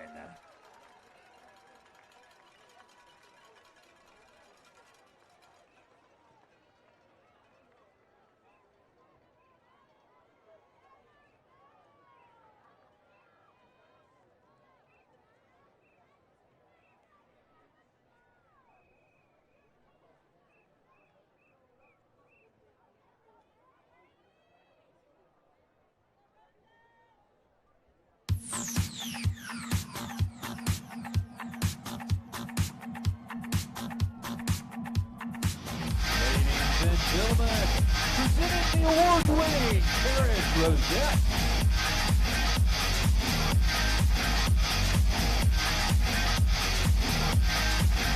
The Rosette officers are Lieutenant Ashton, Lieutenant Laney Haddock, First Lieutenant Alexis Arnaldi, and Captain Alexa Plumley.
The sergeants of the Rosettes are Community Sergeant Allie Groman, Social Media Sergeant Courtney Schultz, Promotional Sergeant Abby Freeman, and Head Sergeant Annie Joyner. The Rosette of the week is Remy Linderman. And now sit back and enjoy a Phil Palm to Push It.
Panther fans, our Parish Rosettes.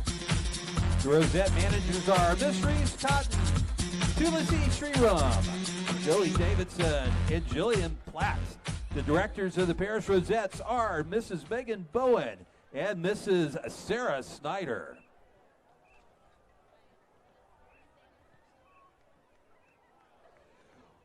Once again, folks, we'd like to thank our halftime sponsor, Dr. David Rhodes, the Baylor Scott & White Orthopedic Associates of Dallas, for his continued support and dedication to the Parish Athletic Program and its student athletes.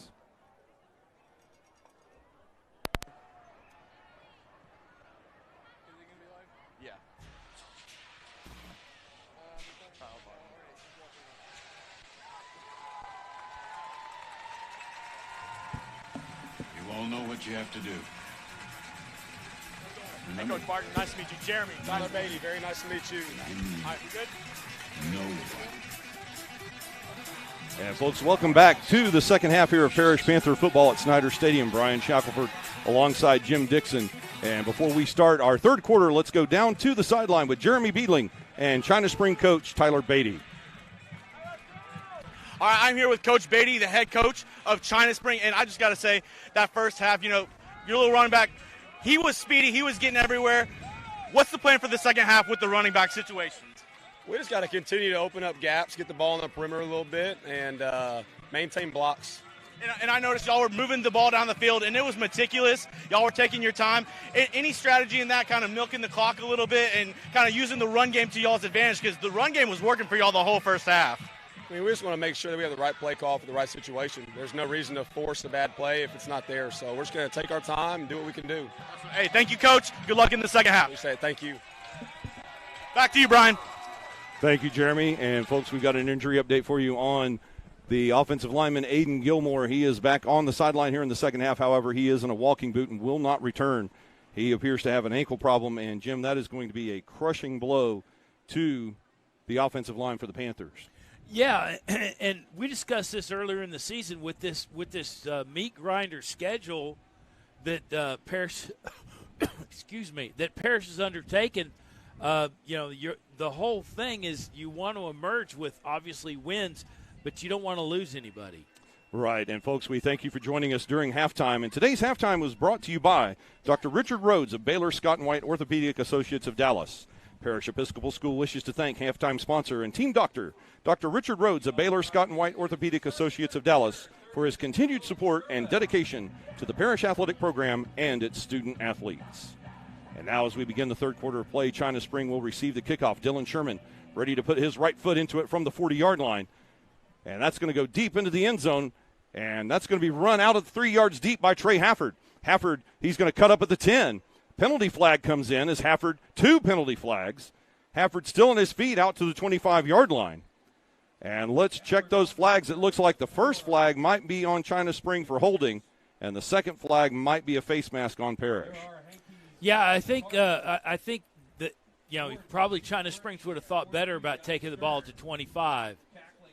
Yeah, I'm sure Coach Beatty will have some questions for Trey Hafford about his decision to come out of the end zone from 3 yards deep.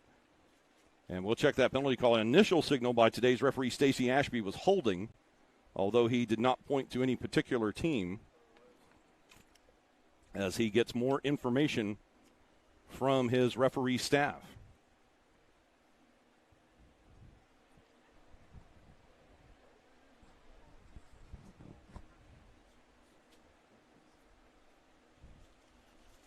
And as the officials sort out this call, it's a 17-13 lead for your Panthers.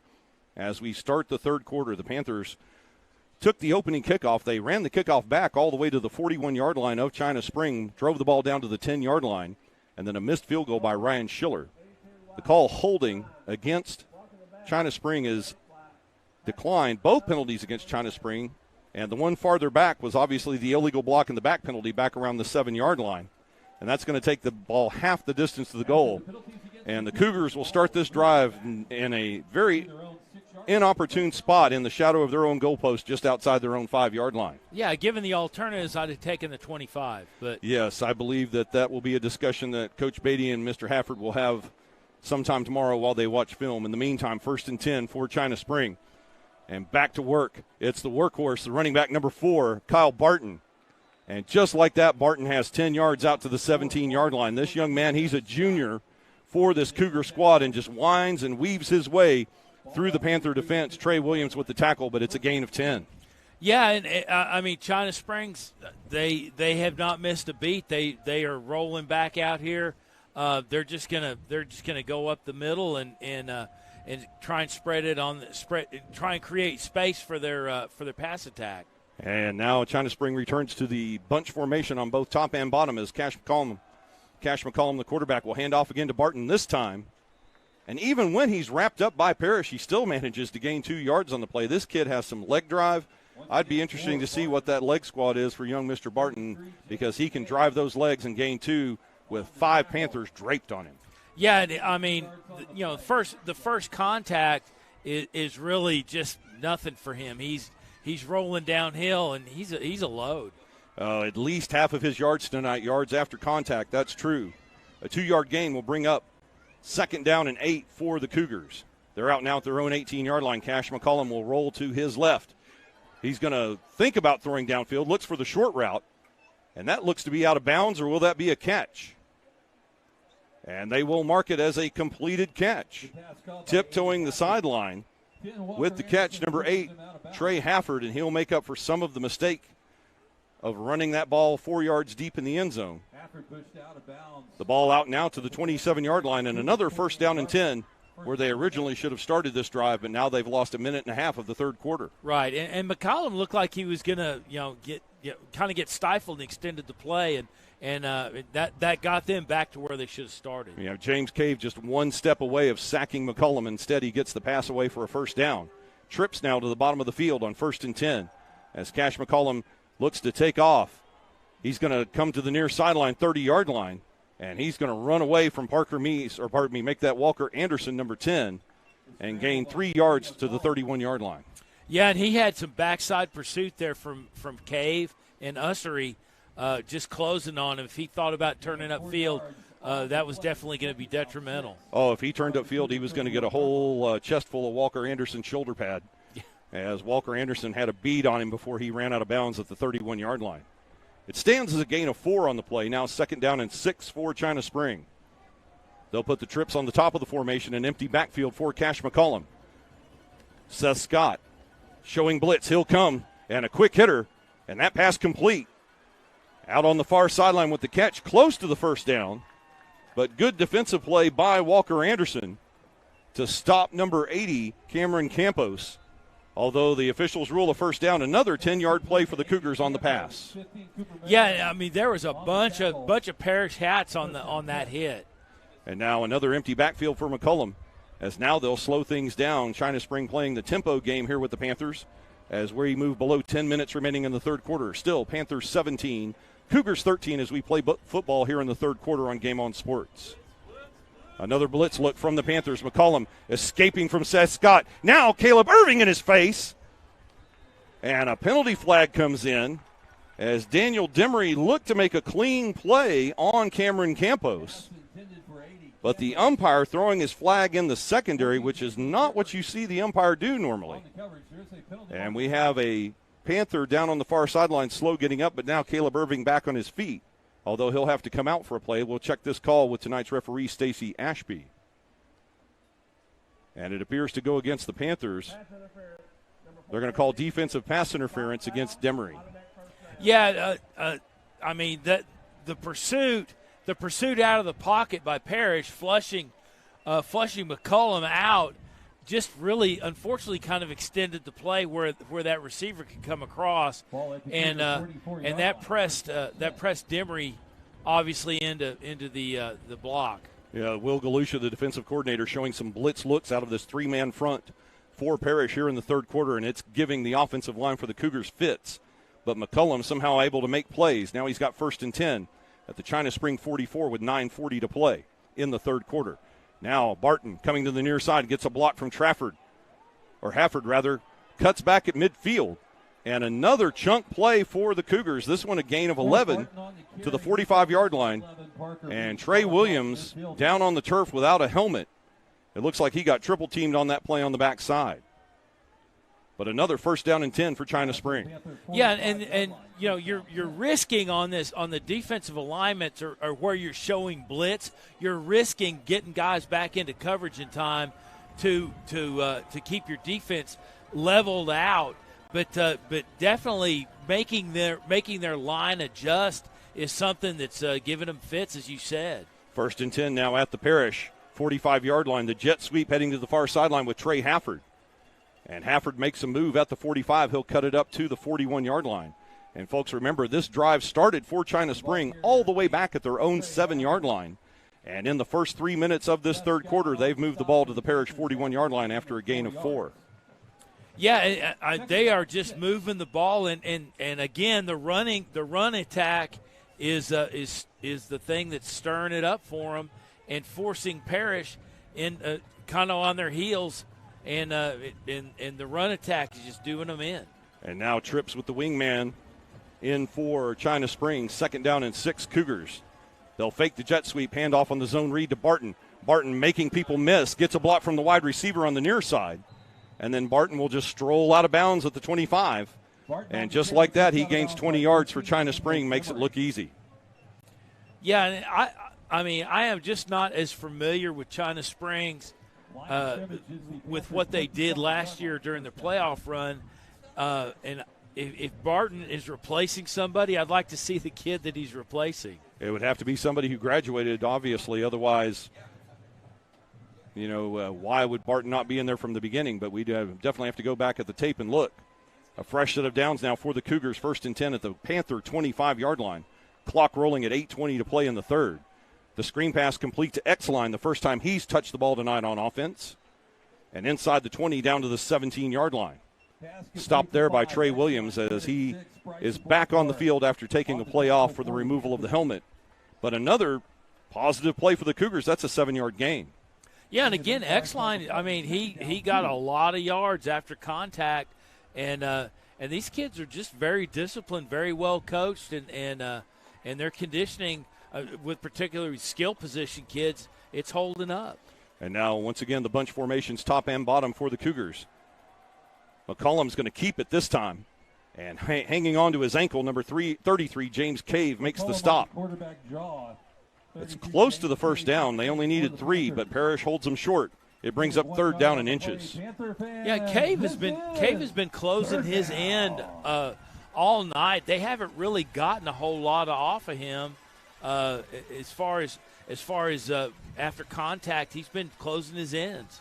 And now they bring the jumbo formation in. They'll spread it back out. They tried to go quick and see if they could draw Parish off. And with the play clock down to 12 and the game clock approaching 7 minutes remaining in the 3rd quarter, it looks as though China Spring may talk this over. The play clock down to 3. And they will take timeout with 6:57 remaining in the 3rd quarter. The first time out of the half for China Spring here in the 3rd quarter. Your Parish Panthers lead 17-13. But, Jim, this 3rd quarter has been all China Spring. They took the opening kickoff, a mistake, if you will, by Trey Hafford, trying to run the ball out from 4 yards deep. And then the illegal block in the back penalty puts the ball back at the 7-yard line. But they've moved the ball all the way down to the Parish 16-yard line, and they've eaten up a full 5 minutes of this 3rd quarter. Yeah, these sustained drives, it's going to offset you unless you're Parish. You can have a 2-possession strike as they did in the first half, and kind of switch it up on them, and it forces them to kind of speed up their game. If they could just hang on to the ball and be productive with each possession. Parish just really has to rethink what they're doing offensively. Well, we'll have to get back to the offensive side as Will Galusha and the defensive brain trust for Parish will need to solve the issue, the variable, the X that is Kyle Barton, the running back. And as you've said earlier in the game, Jim, Kyle Barton's effective running is what has opened up the passing game here. It's an excellent combination of run and pass by the offensive coaching staff for China Spring. And now, instead of the bunch formation on 3rd and inches, they look to go on a full spread. They'll pull the wing back in to the near side. 3rd and inches at the Panthers' 16-yard line. It's going to be Kyle Barton. Oh, yes, straight ahead with Kyle Barton. And this time, Parish holds him to a gain of a yard. Cooper Malin with the tackle, but that's all he needed to move the sticks. Yeah, and Barton just gets the ball, runs downhill, it takes some work to find him. Mm-hmm. Yeah, he's not a tall gentleman, and we don't have heights here on the China Spring chart, but I would say he's probably about 5'9", 5'10" at best. Yeah, you got to track him down, then you got to stop him, and those are two things that are fairly hard to do. Barton now with another handoff at the 14-yard line on 1st down. And he'll be held to a gain of 2 on this play. Parker Meese with the stop for Parish. Yeah, and he just went up, just scraped along the guards and found his hole and took off. He got great vertical speed once he takes off. They'll mark the officials mark a gain of 3 at the 11-yard line. And we have now reached the midway point. 6 minutes remaining in this 3rd quarter. China Spring with the extended drive now, 6 minutes and counting. Second down, 6 yards to go at the Panther 11-yard line. The motion coming to the near side in X line. He'll stop at the wingback position. Now, McCollum fakes the handoff, and reading that all the way, number 15, Cooper Malin. Malin let Barton go by as soon as he saw Barton did not have the football. And the first hit from Malin and the second hit by Trey Williams, and that's going to be a loss of 2. Yeah, and Trey Williams just wrapped him up and drove him into the ground. And I don't think McCollum, I don't think that's really an effective part of their game with him getting loose. He's got to find space to run into, and that's been made available through the pass attack. And a penalty flag here on 3rd and 9, and it's false start, China Spring. A devastating penalty here for the Cougars as one of the offensive linemen jumped prior to the snap on the far side. Or no, actually it was the receiver Campos on the far end jumping right in front of the head lineman Steve Malusian.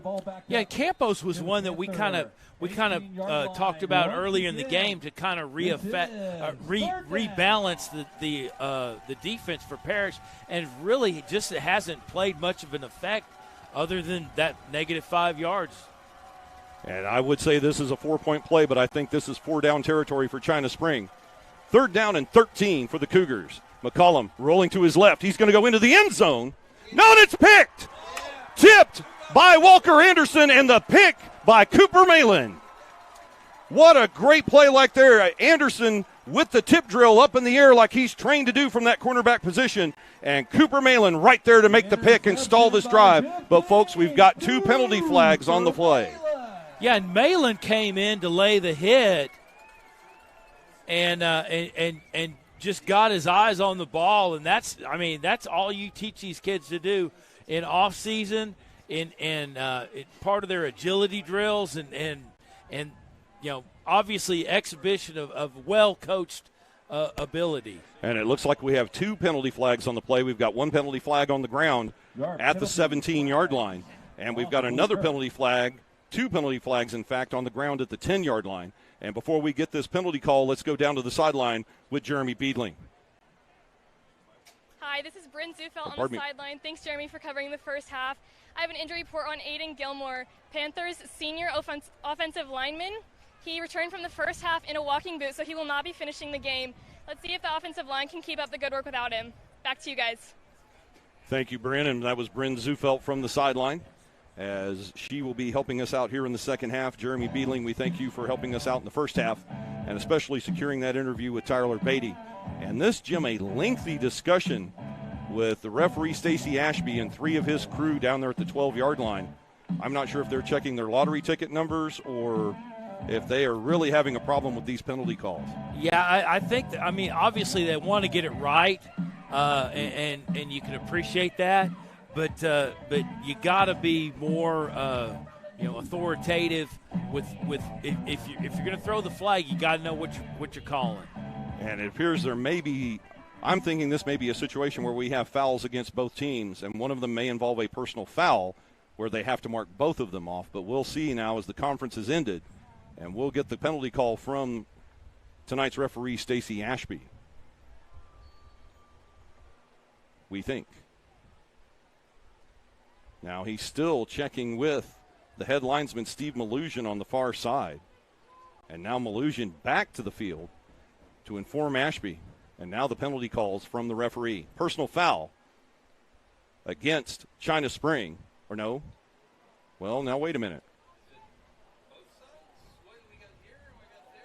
That was a bit confusing because he pointed initially at China Spring and then reversed his call and pointed at Parish, but they're walking it off against the Cougars. Now the question is that personal foul a post-change of possession foul? Did that occur after the interception? That's what we need to find out. We're not sure if they know. Hopefully Mr. Ashby will explain. Dead ball foul, unsportsmanlike conduct against Parish. So that's why there was a lot of discussion there. So the interception is good, so credit Cooper Malin with the interception. Both fouls occurring after the change of possession, a personal foul against China Spring, And then unsportsmanlike conduct, very rare that you see something like that from this Parish squad. But after it all evens out, Parish will have possession of the football 1st and 10 at their own 13-yard line, and that's the most important thing. They stall the drive, a 7.5-minute drive by the Cougars. And we're where we were, and I can't have those 5 minutes back in my life. No, sir, you can't. And the most unfortunate thing is you had to listen to me the whole time. But, folks, we're glad you're here with us today on Game On Sports Network, whether you're joining us from wherever you are throughout the state, across the country, and around the world, here live on Game On Sports Network. 1st down and 10 for Sawyer Anderson, and he'll hand off to Maddox Reed on 1st down. Reed will gain maybe 2 on the play. He's hit in the backfield by number 55, Greg Salazar, but Reed's legs keep churning, and he gains 2 on the play instead of losing 1. Right, and Salazar came off that edge where Gilmore was, and you're already seeing kind of the effects of that injury, and obviously China Springs playing with a little bit more vim and vigor than they were in the latter part of the second half. Alex Jacoby in the game for left tackle Aiden Gilmore. On 2nd down and 8, Anderson's going to roll to his left, throw. The pass complete to Yasubio, and Yasubio gets dragged out of bounds at the 19-yard line. Contact made in bounds, the clock will run. And credit the tackle to number 33, Jaden Davis, his 7th tackle of the evening. Yeah, Eusebio he picked that thing up, picked the ball up out of his route and got his head turned. Otherwise, that probably would have been a negative play, but it worked out very well for him. He turned it into a gain of 4. And with the play clock down under 15, Parish will break the huddle and face 3rd down and 5 at their own 18-yard line. 2 backs in the backfield with Sawyer Anderson. 2 receivers to the bottom of the screen. Anderson back to throw. 7-step drop. He's going to roll to his right. Now looking for somewhere to run.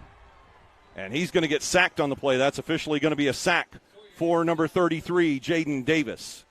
And not what you wanted to see there from the Panther offense after the turnover, 3 and out.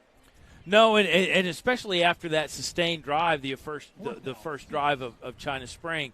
But that was really the first kind of quarterback miscue that we've had where Sawyer Anderson was flushed out of the pocket and really just didn't have anywhere to run. Right, and once again, the offensive line missing the presence of Aiden Gilmore. Now James Cave on the punt. He'll get it away. And a fair catch by Trey Hafford after receiving, I would think, some coaching on the sideline. Oh, he got coached up for sure, yeah. I think that's what we used to call it back in the day, the polite term, getting coached up, because he called for fair catch as soon as that came off of Cave's foot, and he could have returned that. But instead, the Panthers will cede the football to China Spring. They'll have it 1st and 10 at their own 46-yard line. That'll be 40 yards on the punt, no return for the Panthers. And now the Panther defense back on the field as Cash McCollum and the Cougars start on offense. And Caleb Irving, Ian Ussery, James Cave and company, along with Trey Williams, still looking for a solution to Kyle Barton. 1st and 10, Cougars at their own 46. McCollum back to throw. He'll do the quick hitter. And look at that, a great play right there. Bryson Blackmore read that all the way and almost picked Hafford's pocket for an interception. Yeah, and to be honest with you, that's kind of one of the things that you could do about kind of disposing of this run attack of China Springs. You gotta knock one of the legs off the table, and if you can shut down that pass attack, it really kind of forces them to be one-dimensional. And if you can do that, you have a better opportunity to shut it down. Absolutely. You shut down the passing attack, and then you can put that 8th man in the box to stop the run. 2nd down and 10. McCullum will roll to the near side, gets a block, and he's just going to throw this one away. And the best thing that's been happening here, we've got a penalty flag all the way from the far sideline. This may be a sideline warning coming up against China Spring because the play coming to the near sideline, and that penalty flag tossed in all the way from the other side of the field by head linesman Steve Malusian. This will be an interesting call here with 2:23 remaining in the third quarter. But the most important thing here, China Spring has attempted 2 passes, both incomplete, and instead of burning 7.5 minutes off the clock, they've only taken about 17 seconds off the clock with 2 incomplete passes. Right, and you've in effect kind of by pressure have taken kind of that table leg of the passing attack out of question, where they kind of really just have to force the issue. And Stacy Ashby, the referee, waves his flag in the air, saying the flag has been waved off. It appears that it might have been a sideline warning against China Spring. We'll see. In the meantime, another long third down. This will be the first third down in distance. Well, actually the second. The first one resulted in the interception. Third down and 10 for China Spring at their own 46-yard line. 2:23 remaining in the third. McCollum, he looks to throw on the screen. The pass to X-line right there. Walker Anderson and Cooper Malin. And that's how you teach it right there. And Walker Anderson stays home and makes the play for the Panthers. Yeah, and he just set in that pocket and it just almost like he knew it was coming to him, and just effectively stopped it with a good tackle, wrap up, and then a host of Parish Panthers on the hit to basically just put your punting team back out there and give us the ball back. Outstanding quarterback play by Walker Anderson, the coup de grace from Cooper Malin. And now the punt team in for China Spring on 4th and 10. Will Parish come for this kick? Arinze almost gets it. The ball way up in the air. The Panthers are just going to let it roll, and it takes a Panther roll stopped at the 25-yard line. It will be downed at the 25-yard line by number 15, Evan Bolton. And now Parish with another chance to go to work here. 92 seconds to play in the third. Panthers still leading 17-13.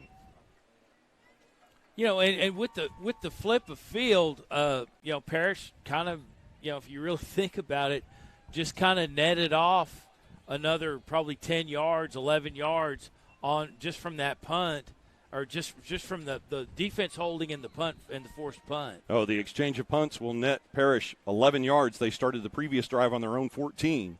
1st and 10 to the 25. Anderson, he looks to fake a draw. What a pass and a catch by Eusebio. My goodness. You look right there at Derek Eusebio and you think that may be a Trey Hafford interception, but Eusebio leaping in the air, and it's a completion for 29 yards and a first down. Yeah, and Eusebio just claimed that ball and went for it. And that's what you call committing to the route right there, Jim Dixon. A fresh set of downs for Parish. They'll continue at the China Spring 46. Eusebio stays on the inside of the trips formation. Mays in the middle. Braden Fields to the outside. Maddox Reed the back. As we approach 1 minute remaining in our third quarter. Anderson, the handoff to Maddox Reed. And Reed slips and falls after he gains just a yard. And you can see, Jim, the Parish line is moving to that right-hand side. They're trying to help out Alex Jacoby as much as they can, the young man who has been asked to fill Aiden Gilmore's shoes here in the second half. And Parish is doing a great job about getting push off the ball. China Springs just isn't as worn out as I thought they were. And now the fake of the handoff, Eusebio. Oh, he thought he had that one. It got away from him. I think Anderson might have let him just a little bit too much. And that incomplete pass will stop the clock with just over 29 seconds remaining in the third. And it brings up 3rd down and 9. Yeah, and you're at a spot in the game where you really need to convert this 3rd down. And this is an important 3rd down for both teams late in this third quarter. 3rd and 9 at the Cougar 45-yard line. Trips to the bottom of your screen as Anderson will drop back. He's going to go up top. Hutch Crow with the catch, and this will come down to forward progress. Where will the officials mark him? And it looks like they're going to mark him about 6 inches short. And we'll see if the Parish Panthers allow time to expire here in the third quarter and get a free timeout before they talk about it to start the fourth. And they just ran that route just a hair short, not really accounting for the corner coming in on the hit. And ladies and gentlemen, the horn is sounded, ending our third quarter of play. Ladies and gentlemen, we've got 3 quarters in the books here this evening as we begin to close out Week 5 of the 2022 Parish Panthers season. And your score, folks, as we head to fourth quarter action here on the blue turf at Gloria H. Snyder Stadium. It's still Parish Panthers 17, China Spring Cougars 13. And that third quarter, Jim, a battle of wills. No scoring in the third quarter, but a lot of back and forth by both teams and a critical interception to stop a 7.5-minute drive by China Spring. Yeah, and both teams just really didn't give an inch, and the additional time, I guess that extra 3 minutes we got at halftime really paid off for both, because China Springs kind of has some vim and vigor that they didn't show in the latter part of the second quarter. And before we start the fourth quarter, let's go downstairs to the field and Jeremy Beadling. Going into the fourth quarter, the Panthers only have a 4-point lead. Very crucial fourth down here. They're bringing in the heavy package. It's 4th and 1. Let's see what happens. Maddox Reed with the handoff, and he'll have the first down. Thank you, Jeremy, for that report. He'll get the ball to the 35-yard line. China Springs signaling first down Cougars, but not to be, as the line to gain was made and then some. Maddox Reed coming up with 2 yards when the Panthers needed it most. Yeah, Reed really just didn't have a hole to run in, just got behind the tackle and got it on that second effort push by the line. And now fresh set of downs for the Panthers. They'll continue 1st and 10 at the Cougar 35-yard line. The trips to the top of your screen now. Maddox Reed remains the back with Sawyer Anderson. Reed takes the fake handoff, and Hutch Crow almost has that pass just completely draped by Gage McLeod.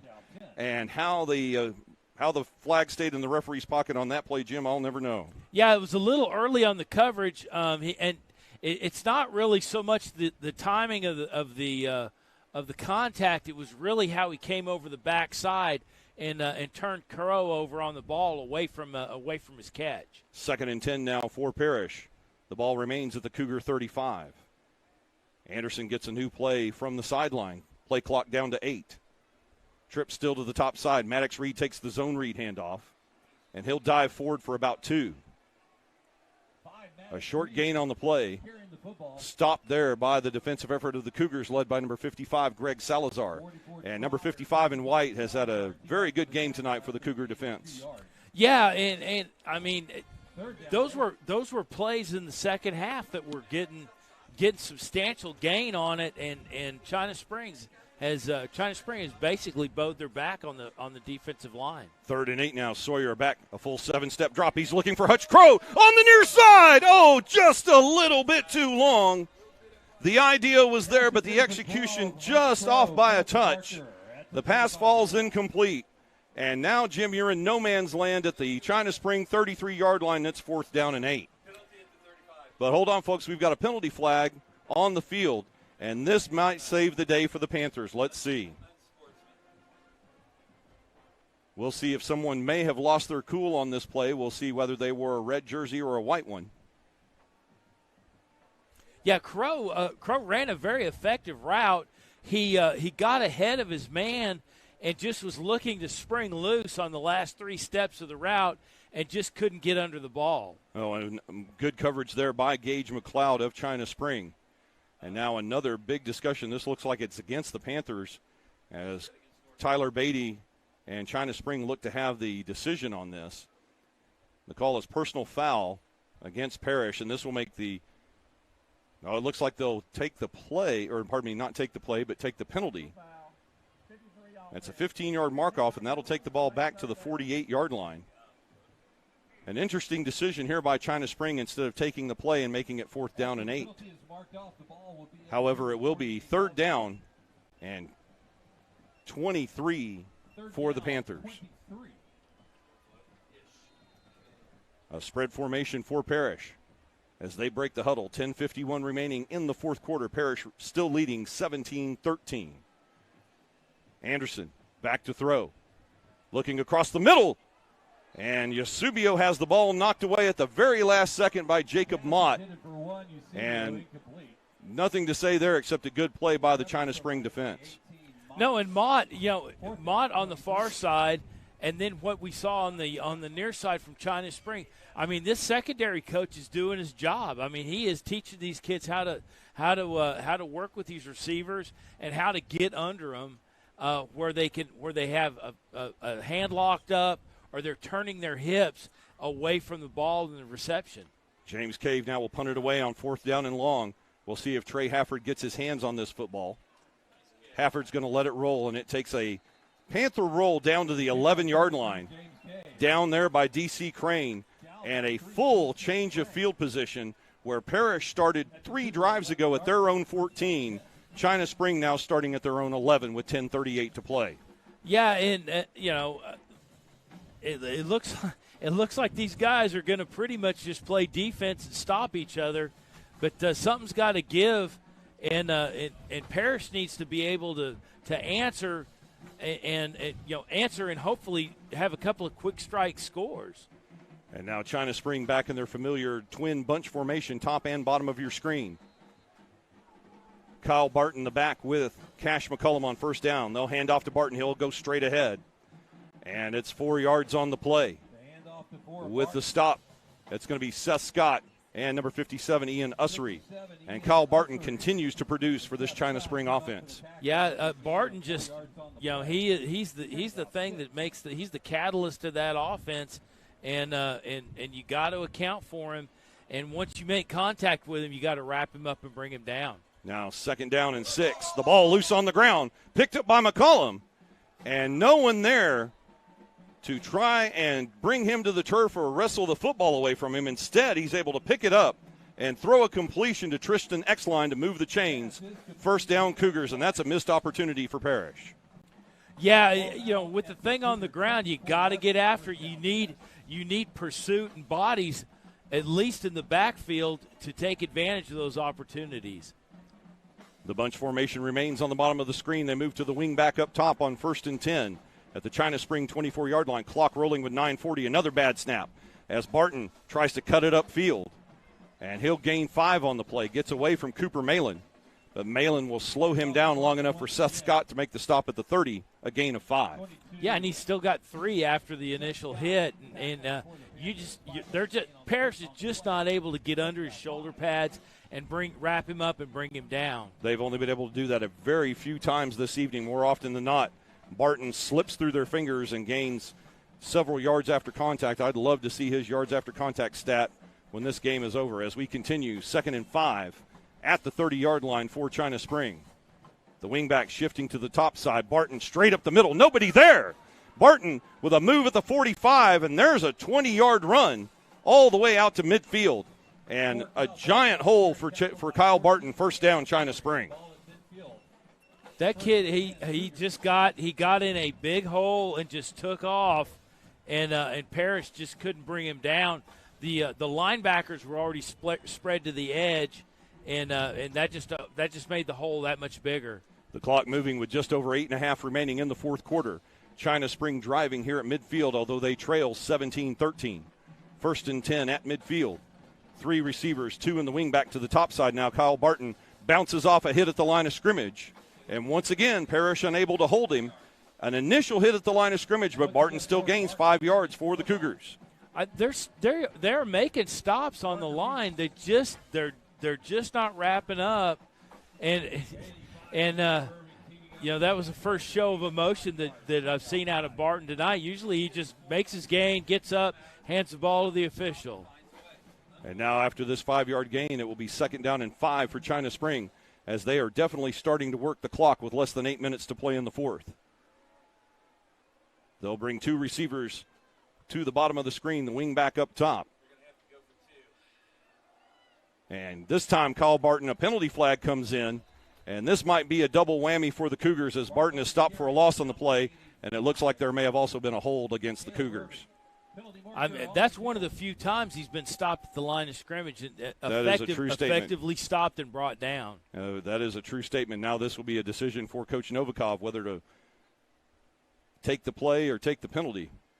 We'll check the call here with Stacy Ashby.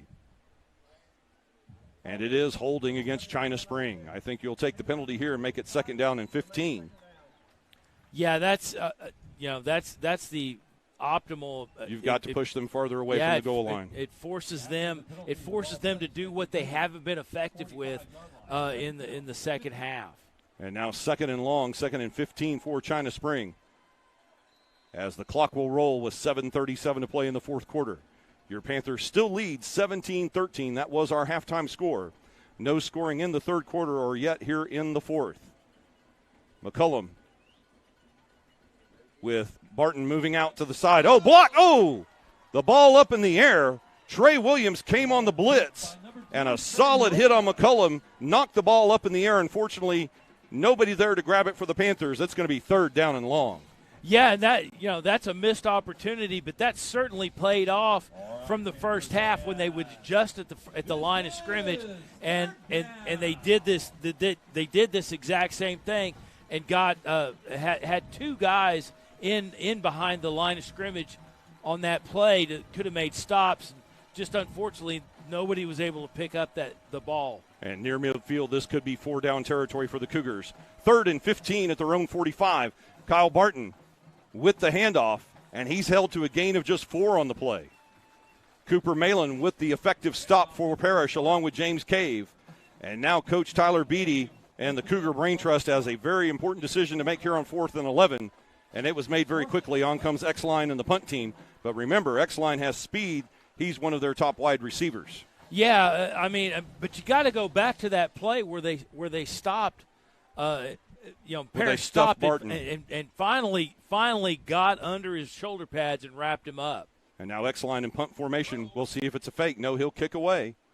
A fair catch called by Daniel Demery, and he'll take the ball at the 17-yard line. So once again, China Spring will flip the field as they started this drive back at their own 15, and now they'll force Parish to start from their 17-yard line with 6:38 to play.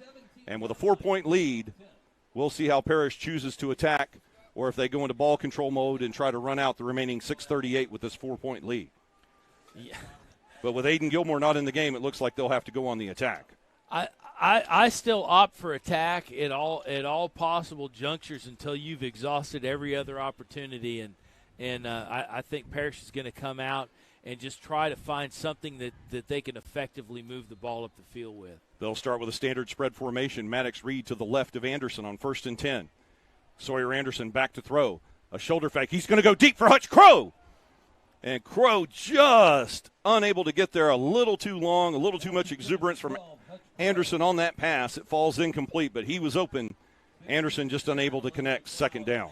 And that has been open most of the night. Yes, with Crow, it has. In short opportunities and in long. And Crow covered once again on this near side by Gage McLeod. But Crow had 2 steps on Cloud on that play. And now back to the spread formation on 2nd down and 10 at the Panthers' 17-yard line. Anderson once again back to throw. He's getting chased. He's going to throw, and over the head of Maddox Reed out of bounds. Looking for Derek Eusebio on the sideline, but it's in between Reed and Eusebio, and now 3rd down and 10 Panthers. Yeah, and Anderson just flushed out. For the most part, that's only the 2nd time tonight he's been flushed out and really wasn't effective. And all that pressure coming from the offensive left side where Aiden Gilmore was earlier in the game. Right. And now a critical 3rd down here for Parish. They need to convert here on 3rd and 10 at the Panthers' 17-yard line. Anderson's going to fake the handoff, play action to Reed. Now the screen to Reed. He's got a blocker out front in Jacoby. And an effective tackle there by China Spring to hold Maddox Reed short of the line to gain. With the stop for the Cougars, number 12, Graydon Grimes. And that will force a punt on 4th down by the Panthers. Yeah, and I would think that China Springs is coming on this play. They've been close a couple of times on Cave. They haven't really rushed him, but they've been effective. And it looks like as soon as I said that, they're not. And we've moved past the midway point of this 4th quarter on 4th down as Cave will punt it away. A good kick, high arching at midfield. And it takes a Panther roll inside the 40. And we'll stop that at the 36-yard line down there by number 8, Dylan Davis. It'll be 1st down and 10 for China Spring. And before the Cougars come back on the field, let's go down to the sideline and Bryn Zufeld. The Panthers have been on a bend, don't break defense, and they have been trying to stop they've been trying to stop the Cougars. Let's see if they can keep up this good work in this quarter and increase their 4-point lead. Thank you, Bryn. And now back to action here with China Spring on offense. 1st and 10 at their own 36-yard line. 5:33 to play in the 4th. McCollum is going to zone Reed to Kyle Barton. Barton gets a block from X-Line. and squeezing through. They make contact at the 39, but somehow Barton squeezes through there for 3 extra yards out to the 42-yard line. Actually, they'll mark it at the 43. And they had him where they wanted him. He hadn't had his hips turned up field yet. He was pretty much an earhole stop right on the line, and he still gained. Yeah, I don't know that I've ever seen, judging from the way he runs, he's basically a north-south runner. But it's very rare to see a north-south runner, a workhorse back like Barton, this slippery. But it's now 2nd down and 3. Barton gets it again. And once again, sliding through, somehow he finds a way to move the chains for the Cougars out to the 47-yard line. Well, and the key thing is once they're inside the 20, the whole offensive scheme with Barton really kind of comes unraveled. And if you're China Spring, you got to scratch your head and wonder why. And now, once again, working the clock as they hope to score here with very little time left. Play clock moving under 20 seconds as they have a fresh set of downs, 1st and 10 now at their own 48-yard line. And they may very well run this down and talk it over. But now they start to line up, play clock down to 7. 1st and 10, Cougars at the 48. X-line in motion to the top of your screen. Barton with the handoff. He'll try to turn the corner on the far side. Trey Williams is there to make the stop for a loss. A great play there by Trey Williams. He was spying Barton and McCollum, peeling off McCollum to make the tackle for a 2-yard loss.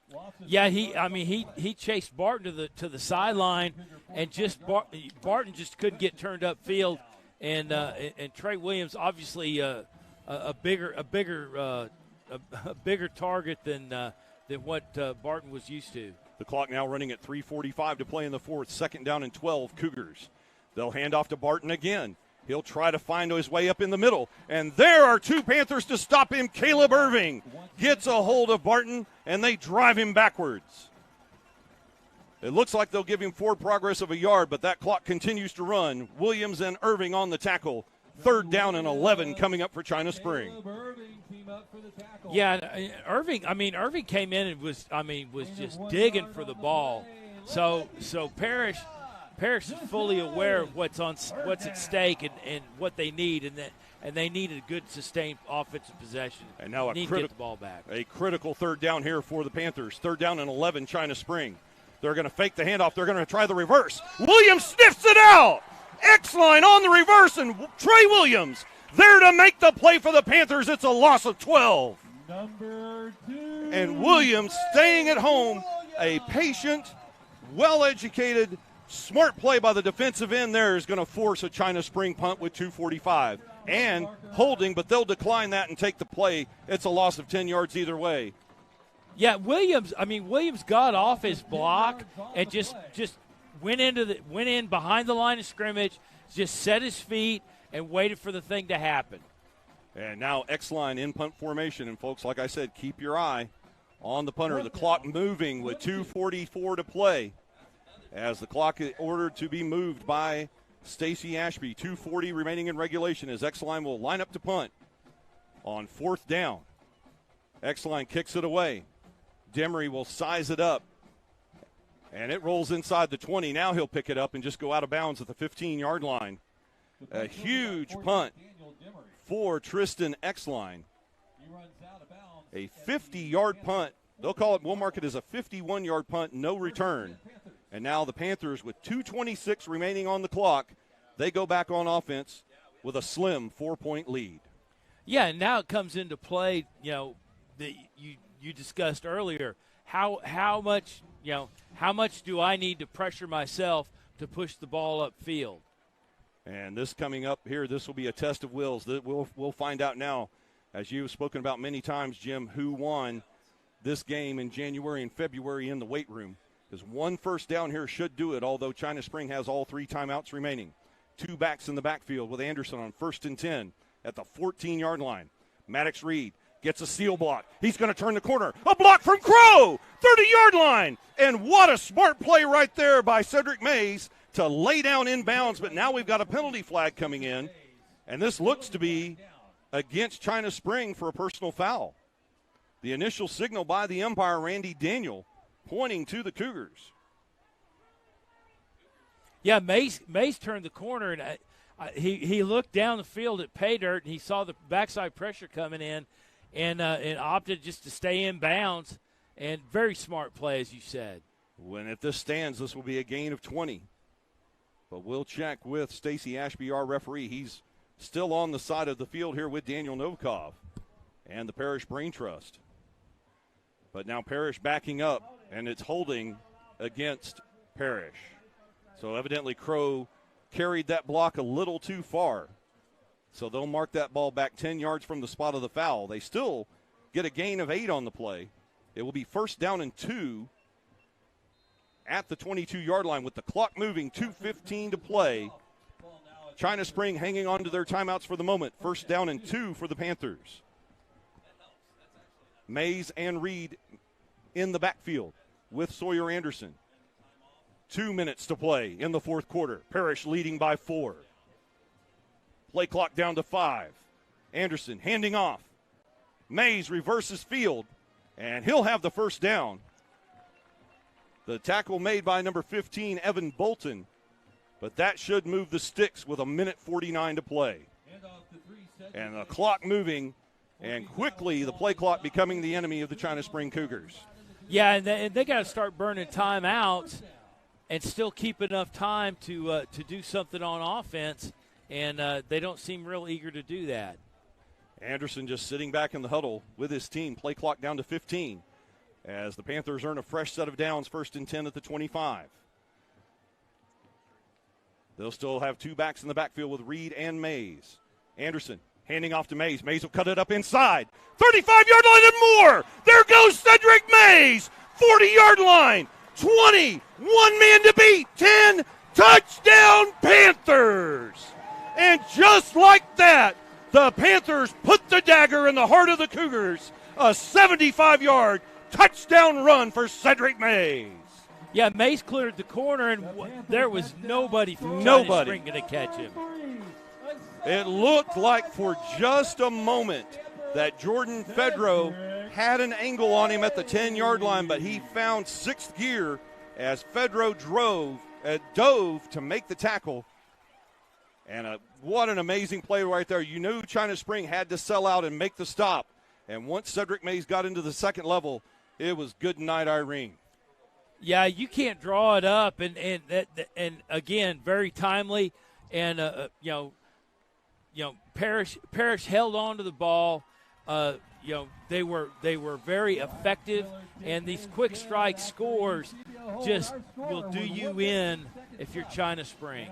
And ladies and gentlemen, your new score with 68 seconds remaining in tonight's ball game here at Gloria H. Snyder Stadium. It's now your Parish Panthers 24, China Spring Cougars 13, and that may be the play that breaks the back of the Cougars tonight.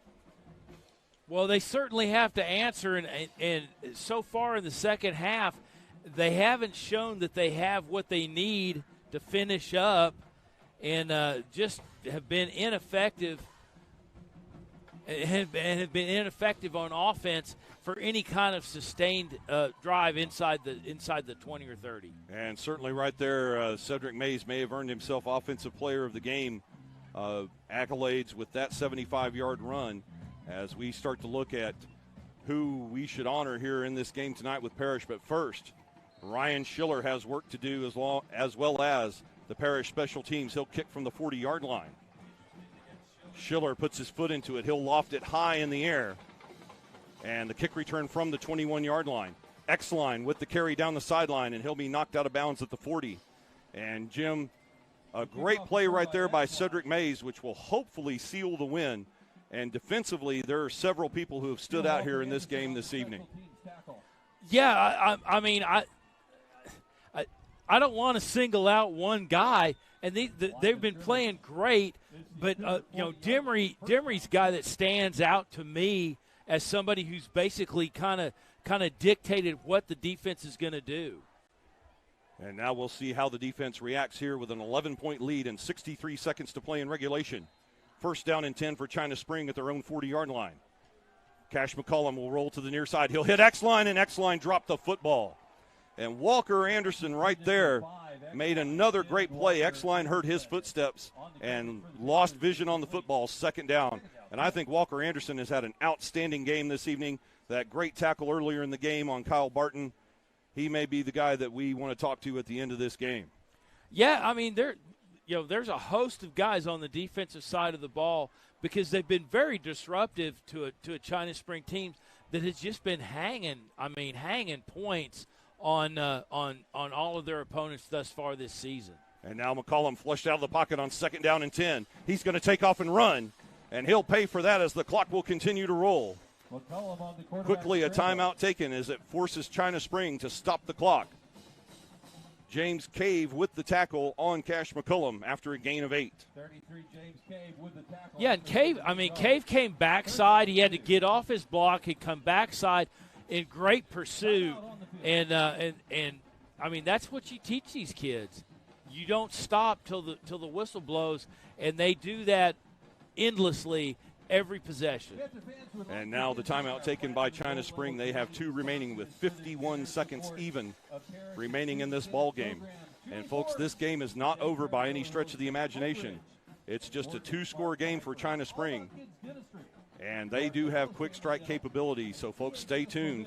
I would not head to the exits just yet. We still have 51 seconds of exciting football here at Gloria Snyder Stadium as the Panthers look to close out their 4th win of the year and send a second state champion packing, just like they did Aledo in the first game of the season.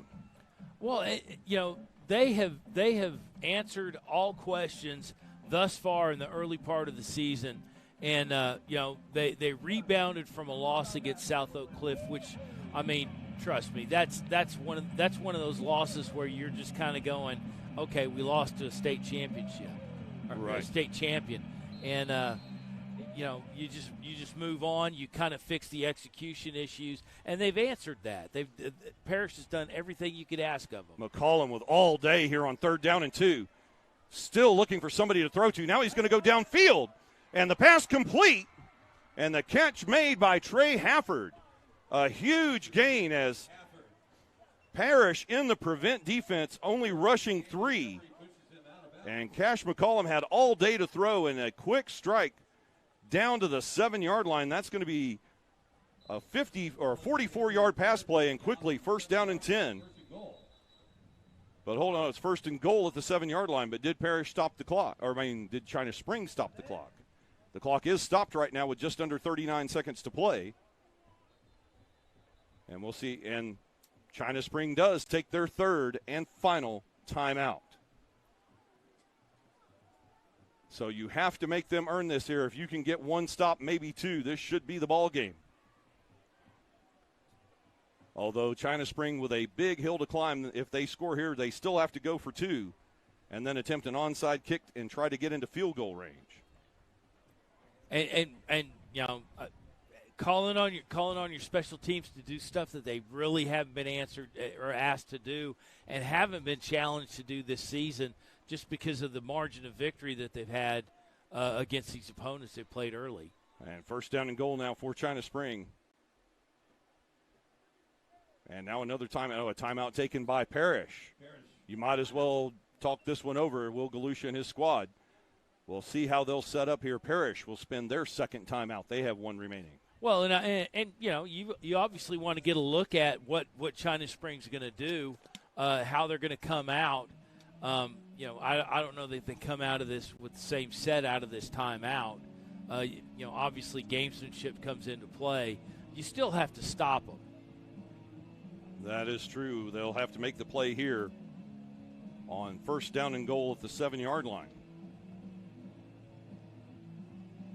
And, China Spring thus far in the second half hasn't been that effective inside. I think they'll come back. They'll come back to the hurry up that they fell on early in the first half with those opportunities where they come. They're going to rush to the line. They're going to take the snap, and they're going to go up the gut. And we'll see. And as soon as I say that, they spread it out. Oh, I think this is just a smoke screen here for Kyle Barton on 1st and goal at the 7-yard line. 38.9 to play. McCollum's going to roll to his right. He's going to throw into the end zone. And Dylan Davis almost had the game-sealing interception. But still, the pass falls incomplete, second down and goal. Yeah, Davis just came across and got a mid on it, and ball ineffectively falls to the ground. That China Spring retains possession, but, that's as good as you can get right there. And the clock now down to 35.3 remaining in regulation.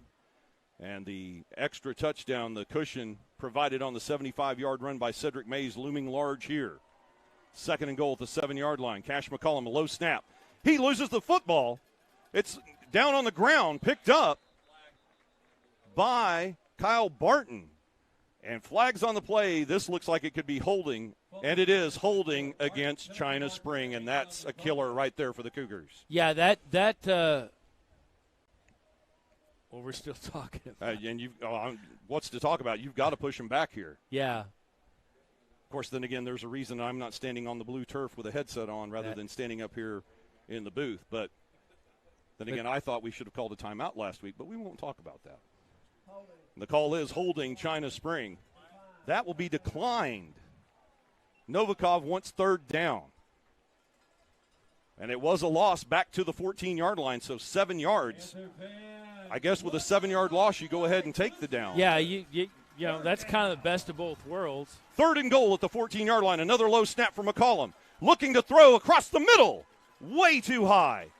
Kami Arinze trying to pull that one down for the pick. And now I see why Novikov decided to decline the penalty, because that play started on the 7, and the fumble went all the way back to the 14-yard line. So 7 yards, 10 yards, yeah, I'll take the down. Right, and Cave off the edge pressured McCollum, to force that errant pass. And now an interesting move here by Coach Tyler Beatty. He's going to go for the field goal now with 20.1 seconds remaining as Thomas Barr trots onto the field with the tee. And Barr with the kick down. And the 29-yard field goal is good. And ladies and gentlemen, your new score with 16.9 seconds remaining in regulation play here at Snyder Stadium. It's your Parish Panthers 24, China Spring Cougars 16. And a good move there, I would think, by Tyler Beatty, rather than go for it on fourth down, get the points you know you can get. But either way, it comes down to this onside kick. No, it comes down to, it doesn't matter what order they come in. No, it does not. You still need the touchdown, you need a field goal, and you need an onside kick. For all practical purposes, you could take that either way. And Coach Beatty decides to take the field goal first. And now the hands team on for Parish as Thomas Barr will trot onto the field with the tee at the 40-yard line. And as we see many times here in high school football, ladies and gentlemen, it all comes down to an onside kick late in the fourth quarter. And a lot of times you're falling on your resources of special teams, and it just depends on how much time you allocate in practice and how important that aspect of the game is to you. A lot of teams really just don't put a lot of effort into it. Barr with the onside kick. It hops up and goes over everybody's head and out of bounds. That's an illegal procedure penalty. Parish has the football, and one knee, and this game is over. Yeah, that was well, I guess that's the execution you want from Barr. He got the good first hop. He didn't expect the big second hop as it went out of bounds. Well, and they had a contained man going down the sideline. Excellent. Just didn't get to him, or he overshot his athleticism, and well, the ball was. Regardless, the kid's not 10 feet tall. No, you don't have Luka Doncic out there in a China Spring jersey at 7 foot. So the 5-yard penalty for illegal procedure, kick out of bounds, will move the ball to midfield. And now Sawyer Anderson and company in victory formation, 1st and 10 at midfield. Daniel Demery is your deep back. 16.9 to play. Anderson with a low snap. He'll take a knee immediately. And with China Spring powerless to stop the clock, time will expire. And a fantastic game here tonight at Snyder Stadium Gym as the Parish Panthers send the defending Class 4A Division II state champions to their first loss of the season. Folks, your final score here tonight at Snyder Stadium, your Parish Panthers 24, China Spring Cougars 16.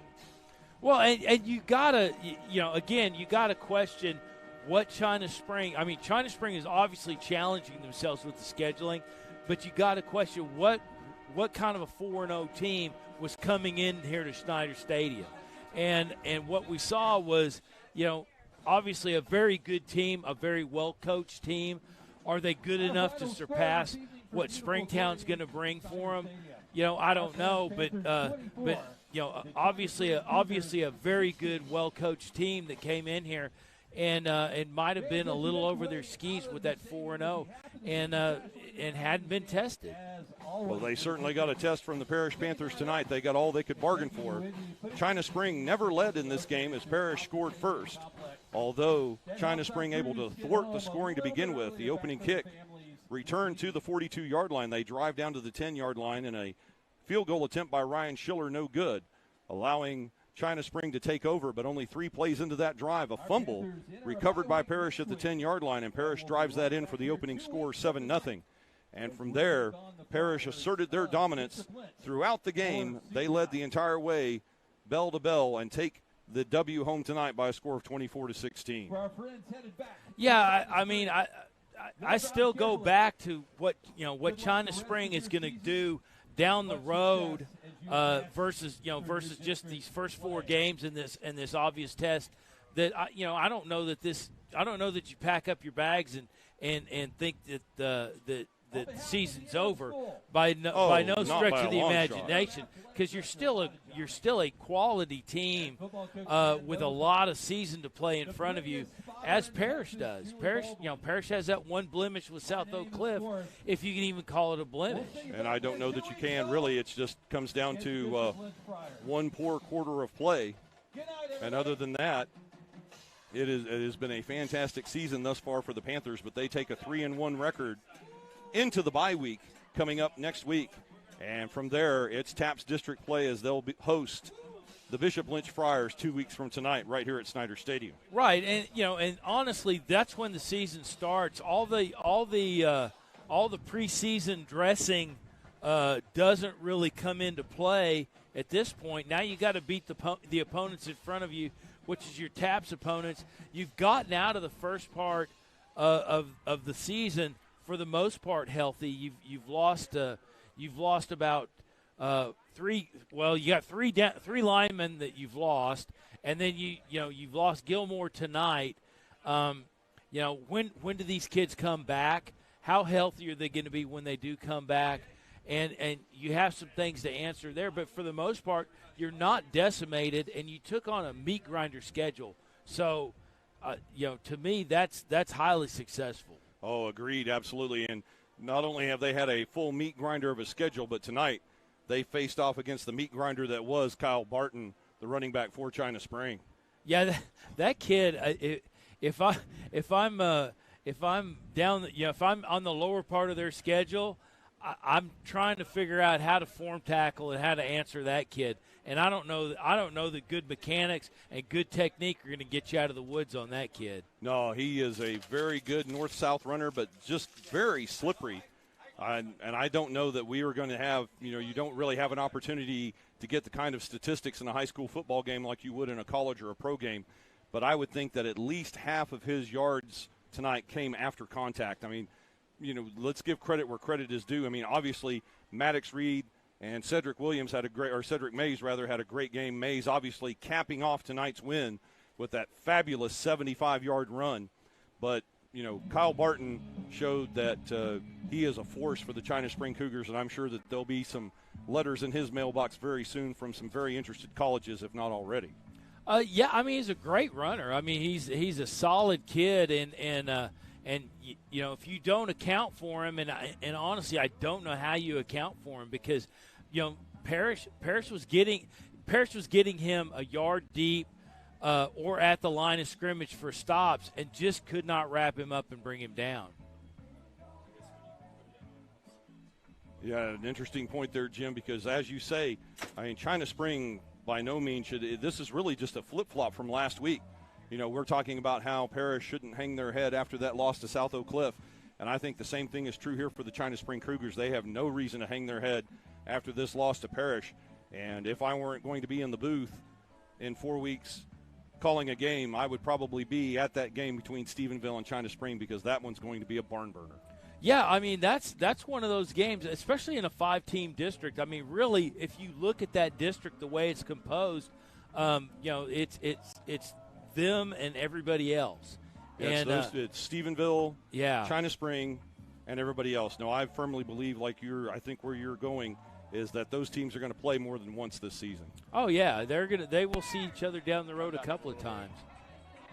And folks, now while we have the moment, let's go down to the field. Jeremy Beedling with the winning coach this evening, Daniel Novikov.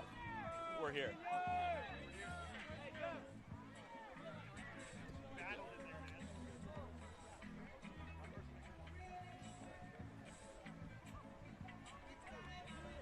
Come on. Go. Yeah.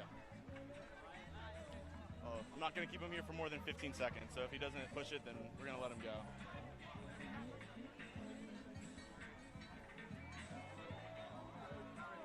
All right.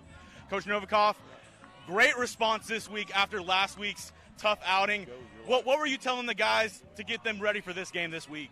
Well, it's always hard when you lose a heartbreaker like that. So, the main thing is we wanted to bounce back and get a win here. It wasn't pretty, but they did the job, and we were telling them just keep fighting. We got a ton of injuries, so that's the other thing we're trying to deal with right now. We got guys playing completely out of position that hadn't played there, so, you're trying to make do with that. And, something that I listened to in your postgame, you said, next man up, you're one play away from getting in this game. I mean, the next man up mentality seems to run heavy through this Parish football team. Yeah, by necessity. I mean, it's not how we want to live with the putting the next man up in. You'd like to keep your starters in. They're starters for a reason, but also, we believe in the kids we have behind them, and there's a lot of close position battles in fall camp, so some guys are getting to play that weren't playing early on in the season, so that's kind of what you tell everybody, just stay ready, And then, the defense, it was kind of a bend, don't break. They're number 4 on their side, Barton. He was getting chunk yards, but when it came to the red zone, your team stepped up and they made some stops. What does that say to the grittiness of this defense and how tough y'all are? Yeah, I mean, the defense is playing outstanding. They're the strength of our football team right now, so, they made the stops when they had to make them. Obviously, we didn't want to let them run the ball like they did, but I give credit to them. They had a good scheme. They had a good back, and so sometimes that happens. You just got to gut it up and find a way to get the job done. And then last question, you got the 1-2 punch in Mays and Reed. How do you balance, getting them each touches? Because I saw they each had chunk runs in this game, and then obviously Mays with the huge run at the end. How do you manage that, having 2 great running backs? Oh, I mean, it's a luxury. You just got to try to get them both carries and, find things they can both do. It's easier said than done because you kind of get in a rhythm or you get in a rut or whatever happens and you forget. And, it's kind of what happened with Seth. And then we put him in tonight, and he made some big runs at the end when he was fresh. Awesome. Hey, much needed bye week this week. Rest up, and good luck in 2 weeks against Bishop Lynch. Thank you so much. Appreciate it. Thank you, guys. Thank you. Back to you, Brian. Thank you, Jeremy, in that interview with Daniel Novikov. Thank you very much, Coach. We appreciate that. And, folks, we're going to try to get a couple of other folks here tonight. And if we can, we're going to see if we can get a word with the young man that we were just speaking with, Kyle Barton, for the China Springs Cougars. An outstanding game tonight. I would love to see his final statistics on this game, probably close to 130, 140 yards rushing tonight. Yeah, I mean, he could have 300, 400. It doesn't matter. It's the fact that he's getting everything off of contact. And yes. the kid's a hoss. He's solid.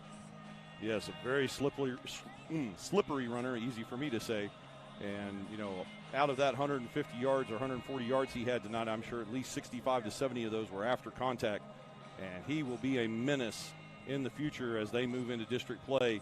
Especially interesting now that they've moved up from 4A Division II into 4A Division I, the larger 4A schools.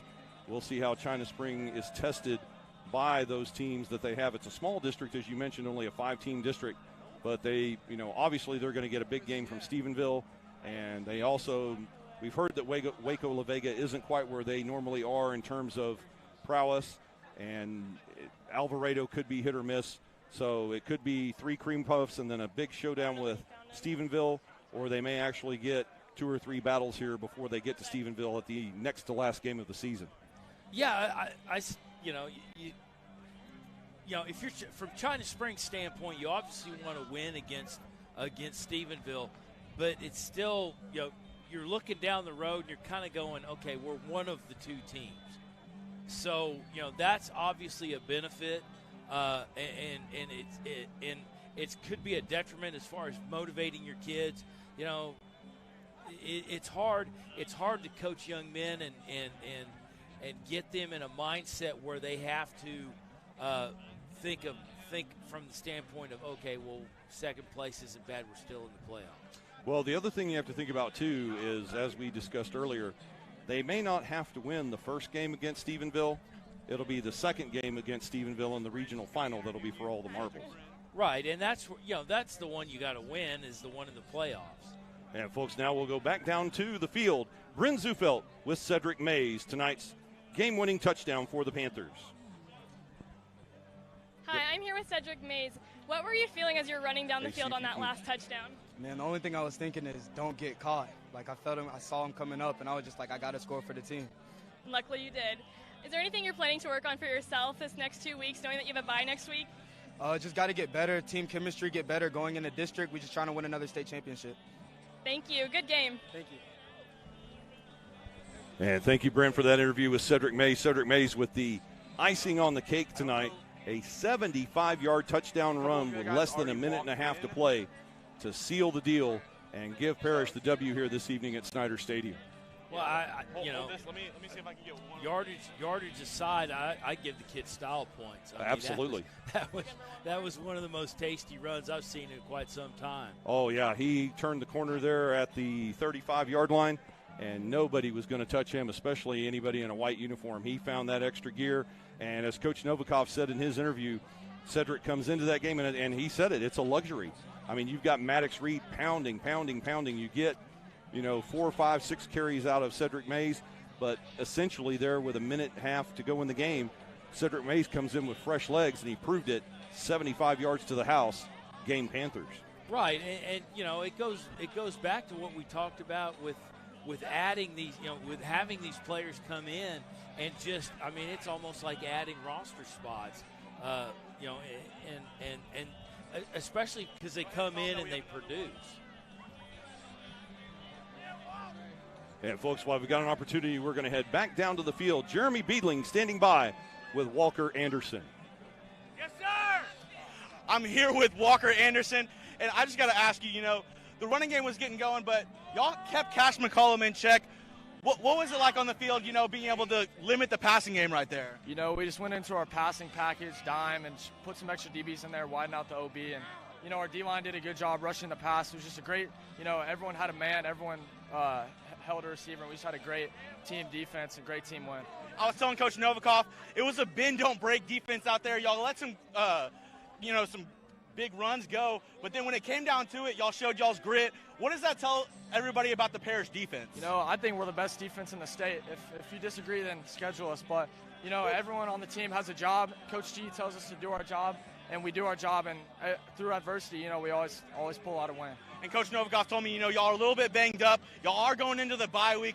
What are y'all going to be looking forward to, in 2 weeks going up against Bishop Lynch? Really just rest up and get everyone healthy and just, work together, get ready for the district, and just, 4-P, baby, 4-P, nothing less. You heard it here first, sweet face paint. Appreciate it. Back to you, Brian. Thank you, Jeremy, and a great interview there with Walker Anderson. Some outstanding plays, especially a critical third down play where Walker Anderson strings out the running back, Kyle Barton, for China Spring and saved third down there for the Panthers, forcing a punt, one of the pivotal points here in the second half in tonight's victory. Yeah, any stop on number 4 is a good stop. It is. is. And if you can string that kid out and get, I think it takes a number of hits on him to get him down, and that, Walker obviously forcing him to the edge and bringing company in behind certainly helps. Oh, no, a great play there where Walker Anderson had that initial hit, and then coming in to finish it off, Cooper Malin with the tackle to force fourth down, as China Spring was definitely trying to turn the field on Parish. And with the defense holding, the defense comes through again tonight for the Panthers, a critical component in tonight's 24-16 victory. Yeah, and the timeliness of the defensive play, they kind of let China Springs run, between the 30s, hey, do whatever you want to do. But when they got in the red zone, they held them down and basically stopped them when they needed to. Oh yes, you saw a very different intensity from Parish once China Spring got inside the 25 and definitely inside the red zone. Kyle Barton not able to move like he wanted to. And even on the times that he did score, and he did have 2 touchdowns in the game, it wasn't like he waltzed right into the end zone. Both of those touchdowns, those drives, they had to take 3 plays from inside the 2-yard line to finally get Barton across the goal line. Right, and and almost the contradiction between halves was very very obvious. When they had the ball inside the 20. In the first half, they would come up to the line, they would quick strike, they would come out of the huddle and attack. In the second half, they just didn't have those opportunities, and Parish held them down. And the key to victory right there tonight as Parish takes home the W 24-16.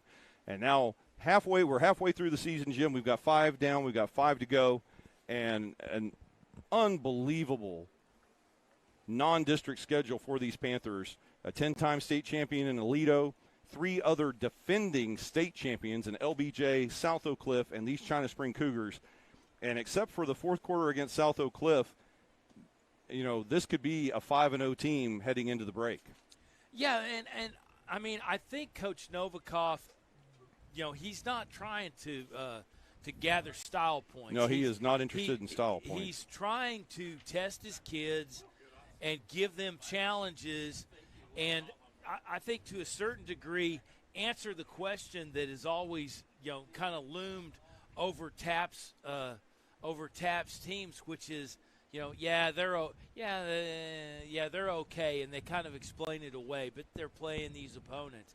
And what Parish has done in this early part of the season has established themselves as a team that that can play on par with a number of 6A and a lot of 5A quality opponents. Oh, even the reporter for the Dallas Morning News that we had here last week at the game with South Oak Cliff, reading her article earlier this week, it was one of those things where you're absolutely right, Jim. People would talk about the difference between TAPS and UIL.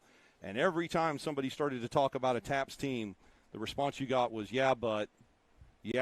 Well, I think the Parish Panthers have ended the yeah, but part of the conversation, even as the reporter for the News wrote in her column that you wonder where Parish stacks up with the UIL. Well, I think this 5-game run shows you that they can compete at a very high level in Class 5A and would probably be one of the top 10 5A teams in the state were they in UIL. Oh, and they're exhibiting that, and if you look at what they're doing with their the way they're competitive with their roster, it's remarkable, and it just speaks to the quality of the coaching in the program and the quality of kids and the way they bring them through the program and even beyond in the high school ranks, the way they instruct them in middle school and get them on the program. They're not wondering what end of the rope is when they get here. They know where the rope is and they know what direction they're pulling. And indeed, and now the next man up for the Parish Panthers is going to be the training and medical staff, as they have a very important bye week coming up with 3 offensive lineman starters already down so far this season. Although I don't think any of them are out. They're just slightly injured, or we hope they can come back. We would hope to find out more about Aiden Gilmore here during the next 2 weeks.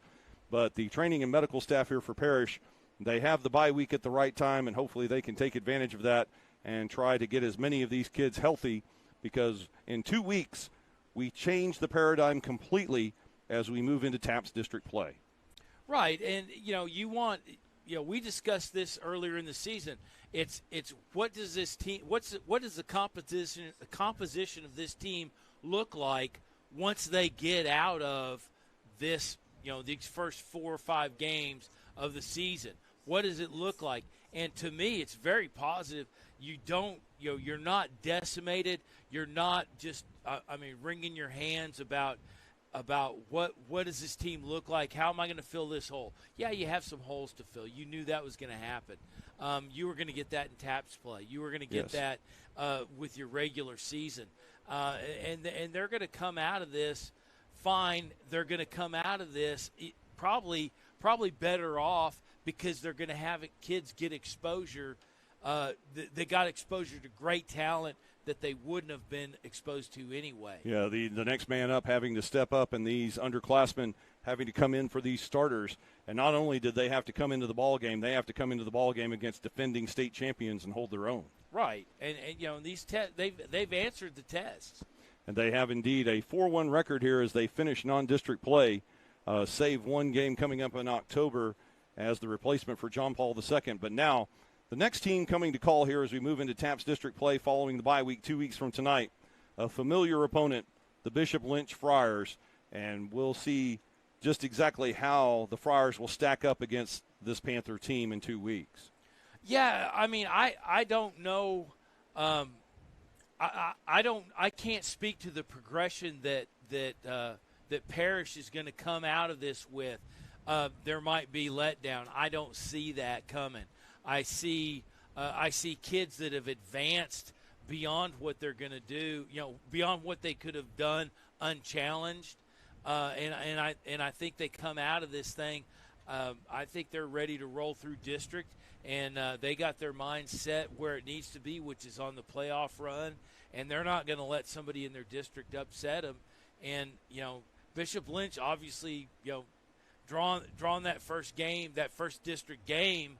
Out of this meat grinder, Bishop Lynch has their hands full. And they will indeed. And, folks, don't forget to join us right back here 2 weeks from tonight here on Game On Sports Network as we'll have the next Parish Panther game for you live from Snyder Stadium as your Panthers will host the Bishop Lynch Friars as they open TAPS Division I District I play here at Snyder Stadium. And, folks, before we let you go tonight, we want to take a moment and thank everyone responsible here at Game On Sports who made tonight's game possible. The executive producer of Game On Sports is Fred Garner. And directed by Game On Sports. Brought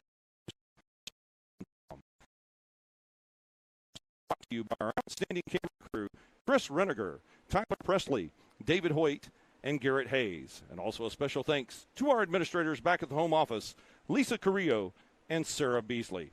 And, folks, as I mentioned earlier, don't forget to join us right here on Game On Sports Network on Division I District play, hosting the Bishop Lynch Friars here at Gloria H. Snyder Stadium. Our pregame show will start here on Game On Sports at 6:40 p.m. with kickoff scheduled for 7 p.m. That's 2 weeks from tonight, a bye week this week. Parish Panthers, 6:40 p.m. right here on Game On Sports. And, folks, tonight's Parish Panther football broadcast is a copyrighted production of Game On Sports Network and the Parish Episcopal School.